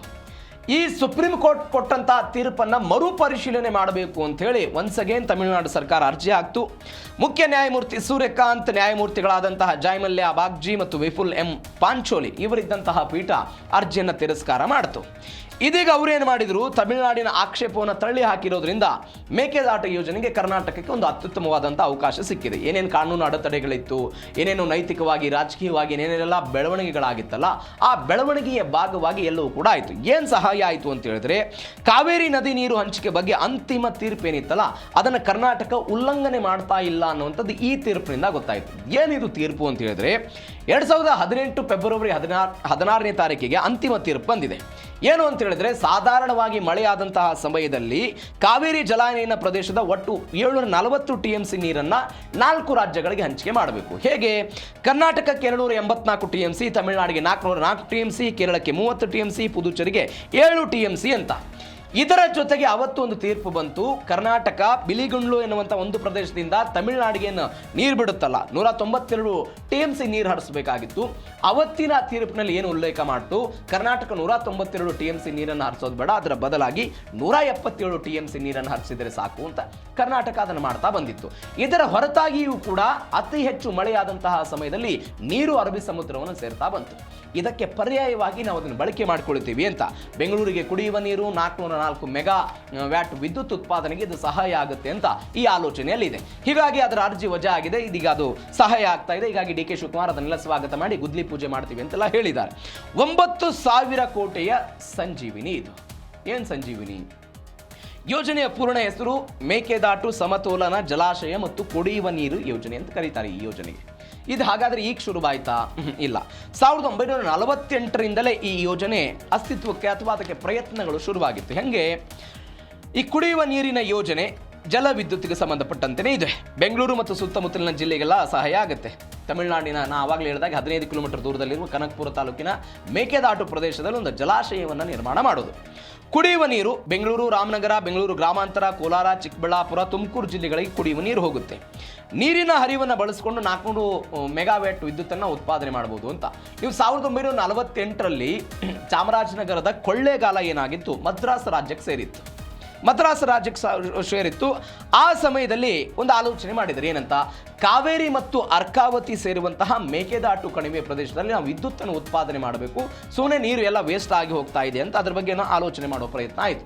ಆಲೋಚನೆ ಆಯಿತು, ಎಲ್ಲವೂ ಆಯಿತು. 1956ರಲ್ಲಿ ಏನಾಯಿತು ಅಂತ ಹೇಳಿದ್ರೆ ಮೈಸೂರು ರಾಜ್ಯಕ್ಕೆ ಇದೆಲ್ಲವೂ ಕೂಡ ವ್ಯಾಪ್ತಿಗೆ ಬಂತು. ಮೈಸೂರು ರಾಜ್ಯಕ್ಕೆಲ್ಲ ವ್ಯಾಪ್ತಿಗೆ ಬಂದ ಮೇಲೆ ಮೈಸೂರು ಸರ್ಕಾರ ಇದರ ಬಗ್ಗೆ ತಾಂತ್ರಿಕವಾಗಿ ಏನೆಲ್ಲ ಸಾಧ್ಯತೆ ಇದೆ ಅದರ ಬಗ್ಗೆ ಚರ್ಚೆ ಮಾಡೋ ಪ್ರಯತ್ನವನ್ನು ಮಾಡಿದ್ರು. 1986ರಲ್ಲಿ ಕರ್ನಾಟಕ ಪವರ್ ಕಾರ್ಪೊರೇಷನ್ ಲಿಮಿಟೆಡ್ ಅನ್ನೋದನ್ನೆಲ್ಲ ವಹಿಸಿಕೊಳ್ತು. 1996ರಲ್ಲಿ KPCL ಈ ಮೇಕೆದಾಟು ಜಲವಿದ್ಯುತ್ ಯೋಜನೆ ಇತ್ತು, ಅದರ ಬಗ್ಗೆ ವರದಿಯನ್ನು ಕೊಟ್ಟರು. ಅಲ್ಲಿಯ ತನಕ 1948-96 ತನಕ ಕೇವಲ ವಿದ್ಯುತ್ತಿಗೆ ಮಾತ್ರ ಇತ್ತು. ಅಲ್ಲಿಂದ ಈಚೆಗೆ ಇದನ್ನು ಕುಡಿಯುವ ನೀರಿಗೂ ಕೂಡ ನಾವು ಬಳಕೆ ಮಾಡಬಹುದು ಅನ್ನುವಂಥ ಆಲೋಚನೆ ಬಂದು ಇದೀಗ ಆಣೆಕಟ್ಟನ್ನು ಕಟ್ಟುವ ಪ್ರಯತ್ನವನ್ನು ಕರ್ನಾಟಕ ಸರ್ಕಾರ ಮಾಡ್ತಾ ಇದೆ. ಇದಕ್ಕೆ ತಮಿಳುನಾಡು ಖ್ಯಾತಿಯನ್ನು ತೆರಿತಾ ಇರೋದು. ಎರಡನೆಯದ್ದು 100 ಲಕ್ಷ ಜನರ ಬಾಯಾರಿಕೆ ನೀಗಿಸುವಂಥ ಒಂದು ಪ್ಲಾನ್ ಇದೆ. ಹೆಂಗೆ? ಬೆಂಗಳೂರು ಮಹಾನಗರದ ಸುಮಾರು 1 ಕೋಟಿ ಜನರಿಗೆ ಕುಡಿಯುವ ನೀರು ಪೂರೈಕೆ ಗುರಿ ಇದೆ. ಇದೇ ಮೇಕೆದಾಟು ಕಟ್ಟುವಂಥ ವಿಚಾರದಲ್ಲಿ. ಅಣೆಕಟ್ಟಿನ ಮುಖಾಂತರ ವಾರ್ಷಿಕವಾಗಿ 400 ಮೆಗಾವ್ಯಾಟ್ ಜಲವಿದ್ಯುತ್ತನ್ನು ಉತ್ಪಾದಿಸಿ ಹೆಚ್ಚುವರಿ ಲಾಭವನ್ನು ತೆಗೆದುಕೊಳ್ಳೋದಕ್ಕೂ ಕೂಡ ಕರ್ನಾಟಕ ಸರ್ಕಾರ ಮುಂದಾಗಿದೆ. ಮಳೆಗಾಲದಲ್ಲಿ ನೀರು ವ್ಯರ್ಥವಾಗಿ ಸಮುದ್ರ ಸೇರಿಬಿಡುತ್ತೆ, ಅದನ್ನು ಸಂಗ್ರಹಿಸಿಡುವಂತಹ ಉದ್ದೇಶವನ್ನು ಹೊಂದಿದ್ದಾರೆ. 4.75 TMC ನೀರನ್ನು ಟ್ಯಾಪ್ ಮಾಡಿ ಅದನ್ನೆಲ್ಲ ನಾವು ಬಳಕೆ ಮಾಡಿಕೊಳ್ಬೇಕು ಅಂತ. ಹೆಂಗೆ? ನೀವು ಉದಾಹರಣೆ ನೋಡಿ, ಒಟ್ಟಾರೆ ನಾವು ಜಲಾಶಯವನ್ನು ನಿರ್ಮಾಣ ಮಾಡಿದರೆ 67 TMC ನೀರನ್ನು ಅಲ್ಲೇ ಸಂಗ್ರಹ ಮಾಡಿಡಬಹುದು. ಈ ಬೆಂಗಳೂರಿನ ಜನಸಂಖ್ಯೆ 1,30,00,000 ಏನೋ ಇದೆ ಅಂತ ಹೇಳ್ತಾರೆ. ಈ ಕಾವೇರಿ ಮೇಲೆ ಡಿಪೆಂಡೆನ್ಸಿ ಜಾಸ್ತಿ ಆದರೆ ನಮಗೆ ಸಹಜವಾಗಿ ಮುಂದಿನ ದಿನಗಳಲ್ಲಿ ಅದು ಹೊಡೆತ ಬೀಳುತ್ತೆ ಅಂತ. ಹೀಗಾಗಿ ಮೇಕೆದಾಟಿನಲ್ಲಿ ನಾವು ಈ ಅಣೆಕಟ್ಟನ್ನು ಕಟ್ಟೋದ್ರಿಂದ ಮುಂದಿನ 30 ವರ್ಷಗಳ ಕಾಲ, ಕನಿಷ್ಠ 30 ವರ್ಷಗಳ ಕಾಲ ಬೆಂಗಳೂರಿಗೆ ಬೇಕಾದಂಥ ಕುಡಿಯುವ ನೀರನ್ನು ಒದಗಿಸಬಹುದು ಅಂತ ಹೇಳ್ತಿದ್ದಾರೆ. 4.75 TMC ನೀರನ್ನು ಕುಡಿಯೋದಕ್ಕಾಗಿ ನಾವು ಬಳಸಬಹುದು. 400 ಮೆಗಾವ್ಯಾಟ್ ವಿದ್ಯುತ್ತನ್ನು ಕೂಡ ಇದರ ಮುಖಾಂತರ ಉತ್ಪಾದನೆ ಮಾಡಬಹುದು. ಹೆಂಗೆ ಸಾಧ್ಯ? ಕೆಲವೊಂದಿಷ್ಟು ಈ ಮೇಕೆದಾಟಿನ ಅಕ್ಕಪಕ್ಕದಲ್ಲಿ ಭೂಗತ ವಿದ್ಯುತ್ ಸ್ಥಾವರಗಳನ್ನು ಸ್ಥಾಪನೆ ಮಾಡೋದಕ್ಕೆ ಇವರು ಆಲೋಚನೆ ಮಾಡಿದ್ದಾರೆ. ನೀರಿನ ಬಳಕೆಯ ವೇಗವನ್ನು 11,200 ಕ್ಯೂಸೆಕ್ ನೀರನ್ನು ತಾಂತ್ರಿಕವಾಗಿ ಅದನ್ನು ವೇಗವಾಗಿ ಓಡಿಸುವ ಪ್ರಯತ್ನವನ್ನು ಕೂಡ ಇವರೆಲ್ಲ ಮಾಡ್ತಿದ್ದಾರೆ. ಯಾಕಂದರೆ KRS, ಕಬಿನಿ, ಹಾರಂಗಿ, ಹೇಮಾವತಿ ಇವೆಲ್ಲ ಜುಲೈ ಮತ್ತು ಆಗಸ್ಟ್ ತಿಂಗಳಲ್ಲಿ ಸಂಪೂರ್ಣವಾಗಿ ಭರ್ತಿ ಆಗಿಬಿಡುತ್ತೆ. ಹೀಗಾಗಿ ಅವರು ಏನು ಮಾಡ್ತಾ ಇದ್ದಾರೆ, ಅಲ್ಲಿ ಭರ್ತಿ ಆಗುವಂಥ ನೀರನ್ನು ಅದಾದ ನಂತರ ವಿಪರೀತವಾಗಿ ಮಳೆಯಾಗಿ ನೀರೆಲ್ಲ ಸಮುದ್ರಕ್ಕೆ ಹೋಗ್ಬಿಡುತ್ತೆ, ಇದನ್ನು ನಾವು ಬಳಕೆ ಮಾಡ್ಕೊಳ್ಬೇಕು ಅಂತ ಅವ್ರದ್ದು ಆಲೋಚನೆ ಇದೆ. ಮತ್ತೊಂದು ಕಡೆ ದಳಪತಿ ವಿಜಯ್ ಮೋದಿ ಮೊರೆ ಹೋಗಿದ್ದಾರೆ. ನಿನ್ನೆ ಅವರೆಲ್ಲ ಪತ್ರ ಬರೆದಿದ್ರು. ಮೋದಿ ಮೊರೆ ಹೋಗಿರೋದು ಪ್ರಧಾನಿಗಳನ್ನು ಕೂಡ ಇವತ್ತು ಅವರೇನೋ ಭೇಟಿ ಮಾಡಿದ್ದಾರೆ, ಪತ್ರವನ್ನು ಬರೆದಿದ್ದಾರೆ. ಜೋಸೆಫ್ ವಿಜಯ್ ಮೇಕೆದಾಟು ಯೋಜನೆಗೆ ಯಾವುದೇ ಕಾರಣಕ್ಕೂ ಅನುಮತಿ ಕೊಡಬಾರದು ಅಂತೆಲ್ಲ ವಿಜಯ್ ಒತ್ತಾಯ ಮಾಡಿದ್ದಾರೆ. DPR ಅನ್ನು ಕೇಂದ್ರ ಸರ್ಕಾರ ತಿರಸ್ಕಾರ ಮಾಡಬೇಕಂದ್ರೆ ಸುಪ್ರೀಂ ಕೋರ್ಟ್ನಲ್ಲಿ ಅದು ಅರ್ಜಿ ವಜಾ ಆಗಿದೆ. ಹೀಗಾಗಿ ಜಲಮಂಡಳಿ ಅಥವಾ ಕೇಂದ್ರ ಸರ್ಕಾರ ಎರಡು ಕಡೆ ಮಾತ್ರ ಅದಕ್ಕೆ ಇರುವಂಥದ್ದು. ಹೀಗಾಗಿ ಅವರೆಲ್ಲ ಮೋದಿ ಅವರನ್ನು ಪತ್ರ ಬರೆದು ಅದನ್ನೆಲ್ಲ ಉಲ್ಲೇಖ ಮಾಡಿದ್ದಾರೆ. ಅವರು ಯಾವುದೇ ಕಾರಣಕ್ಕೂ DPRಗೆ ಅನುಮತಿಯನ್ನು ಕೊಡಬಾರದು, ಏನು ಎತ್ತ ಅಂತ. ಯಾಕಂದರೆ ಕೇವಲ ವಿಜಯ್ ಮಾತ್ರ ಅಲ್ಲ, ಹಿಂದೆ ಇದ್ದಂಥ ಜಯಲಲಿತಾ, ಎಡಪ್ಪಾಡಿ ಪಳನಿಸ್ವಾಮಿ, DMK, MK ಸ್ಟಾಲಿನ್ ಇವರೆಲ್ಲರೂ ಕೂಡ ಅದನ್ನು ವಿರೋಧ ಮಾಡ್ಕೊಂಡು ಬಂದಿದ್ರು ಬೇರೆ ಬೇರೆ ಅವಧಿಯ ಸಮಯದಲ್ಲಿ. ಕಳೆದ ಬಾರಿ ಯಡಿಯೂರಪ್ಪನವರು, ಬೊಮ್ಮಾಯಿ ಅವರೆಲ್ಲ ಮನವಿ ಮಾಡಿದಾಗಲೂ ಕೂಡ ಆ ಪತ್ರಗಳನ್ನೆಲ್ಲ ತಿರಸ್ಕಾರ ಮಾಡಿದ್ರು. ಆ ನಿಟ್ಟಿನಲ್ಲಿ ಇದೀಗ ವಿಜಯ್ ಅವರು ಮತ್ತೆ ಅಲ್ಲೇ ಹೋಗ್ತಾ ಇದ್ದಾರೆ. 100 ವಿಜಯ್ ಬಂದರೂ ಕೂಡ ಯೋಜನೆ ನಿಲ್ಲಲ್ಲ ಅಂತ ಯಾರು ಹೇಳಿರೋದು? ಗಣಿಗ ರವಿಕುಮಾರ್ ಎಲ್ಲ ಖಡಕ್ ವಾರ್ನಿಂಗ್ ಕೊಟ್ಟಿದ್ದಾರೆ. ವಿಜಯ್ರಂತ 100 ಮುಖ್ಯಮಂತ್ರಿ ಬಂದರೂ ಕೂಡ ಮೇಕೆದಾಟು ತಡೆಯೋದಕ್ಕೆ ಸಾಧ್ಯ ಇಲ್ಲ, ನಾವು ನಮ್ಮ ಜಾಗದಲ್ಲಿ ಅಣೆಕಟ್ಟು ಕಟ್ತಿದ್ದೀವಿ, ತಡೆಯೋದಕ್ಕೆ ಇವರು ಯಾರು ಅಂತೆಲ್ಲ ಕಿಡಿಕಾರಿದ್ದಾರೆ. ತಮಿಳುನಾಡು CMಗೆ ಕಾನೂನಿನ ಅರಿವು ಕಡಿಮೆ ಇದೆ ಅಂತ ಗಣಿಗ ರವಿ ವ್ಯಂಗ್ಯವಾಡಿದ್ರು. ಸುಪ್ರೀಂ ಕೋರ್ಟ್ನಲ್ಲಿ ಗೆದ್ದಿದ್ದೀವಿ, ಶೀಘ್ರದಲ್ಲಿ ಭೂಮಿ ಪೂಜೆ ಮಾಡ್ತೀವಿ ಅನ್ನೋದು ರಾಜ್ಯದ ನಿಲುವಾಗಿದೆ. ಹೀಗಾಗಿ ಕೇಂದ್ರದ ಮೇಲೆ ಒತ್ತಡ ಇರೋದಕ್ಕೆ ಕರ್ನಾಟಕ ಸಂಸದರು ಎಲ್ಲ ಒಗ್ಗಟ್ಟಿನಿಂದ ಕೆಲಸ ಮಾಡಬೇಕು ಅಂತ DK ಶಿವಕುಮಾರ್ ಇದೀಗ ಕರೆ ಕೊಟ್ಟಿದ್ದಾರೆ. ಇದು ರವಿ ಗಣಿಗ ಅವರ ಒಂದು ಮಾತಾದರೆ, ಮತ್ತೊಂದು ಕಡೆ ಅಸಲಿ ಅಡ್ಡಿ ಎಲ್ಲಿದೆ ಅನ್ನೋದು ಎಲ್ಲಿದೆ, ಯಾಕೆ ಡಿಲೇ ಆಗ್ತಾ ಇದೆ? ಸಹಜವಾಗಿ ಎಲ್ಲ ನೀರಾವರಿ ಯೋಜನೆಗಳು, ಅಣೆಕಟ್ಟು ವಿಚಾರದಲ್ಲಿ ಏನಾಗುತ್ತೆ ಅಂತ ಹೇಳಿದರೆ ಈ ಪರಿಸರದ ವಿಚಾರದಲ್ಲಿ ಕೆಲವೊಂದಿಷ್ಟು ಗೊಂದಲ ಆಗುತ್ತೆ. ಬರೋಬ್ಬರಿ 5,752.40 ಹೆಕ್ಟರ್ ಭೂಮಿ ಬೇಕು. ಇದರಲ್ಲಿ 3,000 ಚಿಲ್ಲರೆ ಹೆಕ್ಟರ್ ಏನೋ ಅರಣ್ಯ ಪ್ರದೇಶಕ್ಕೆ ಬರುತ್ತದೆ, 3,000 ಚಿಲ್ಲರೆ ಪ್ರದೇಶ. ಹೀಗಾಗಿ ಅದೇನಾಗ್ತಾ ಇದೆ, ಕೆಲವೊಂದಿಷ್ಟು ಗೊಂದಲವನ್ನು ಅದಕ್ಕೆ ತೆಗೆದುಕೊಂಡು ಬರ್ತಾ ಇದೆ. ಹೀಗಾಗಿ ಅದು ರಾಜ್ಯ ಪರಿಸರ ಇಲಾಖೆ ಆಗಿರ್ಬೋದು, ಕೇಂದ್ರದ ಪರಿಸರ ನಿಯಂತ್ರಣ ಮಂಡಳಿ ಆಗಿರ್ಬೋದು, ಇವರೆಲ್ಲರೂ ಕೂಡ ಅವಶ್ಯಕವಾಗಿ ಅವರ ಪತ್ರಗಳೆಲ್ಲ ಬೇಕಾಗುತ್ತೆ. ಹೀಗಾಗಿ DK ಶಿವಕುಮಾರ್ ಏನು ಹೇಳ್ತಾ ಇದ್ದಾರೆ, ಕೇಂದ್ರದ ಮೇಲೆ BJP ಸಂಸದರೆಲ್ಲ ಒತ್ತಡ ಹಾಕಿ ಇದಕ್ಕೆ ಅವಕಾಶವನ್ನು ತೆಗೆದುಕೊಂಡು ಬರಬೇಕು ಅಂತ ಇವರು ಹೇಳ್ತಾ ಇದ್ದಾರೆ. ಇವರು ಹೇಳ್ತಾ ಇದ್ದು, ಇಷ್ಟು ದಿನಗಳ ಕಾಲ ನಿಮ್ಮದೇ ಮೈತ್ರಿ ಇದ್ದಂತಹ DMK ಅಧಿಕಾರದಲ್ಲಿತ್ತು, ನೀವು ಅವತ್ತು ಏನು ಮಾಡಿದ್ರಿ ಅಂತ BJP ಅವರು ಪ್ರಶ್ನೆ ಕೇಳುವ ಪ್ರಯತ್ನ. ಹೀಗಾಗಿ ಮೇಕೆದಾಟು ಅನ್ನುವಂಥ ವಿಚಾರ ಇಲ್ಲಿಗೆ ಬಂದಿದೆ, ಏನಾಗುತ್ತೆ ಕಾದ್ ನೋಡೋಣ. ಇದರೊಂದಿಗೆ ಇವತ್ತಿನ ಜಿ ಕನ್ನಡ ನ್ಯೂಸ್ DNA ಮುಗಿಸ್ತಾ ಇದ್ದೀನಿ. ನೋಡ್ತಾ ಇರಿ ಜಿ ಕನ್ನಡ ನ್ಯೂಸ್, ಸತ್ಯವೇ ಸುದ್ದಿಯ ಜೀವಾಳ.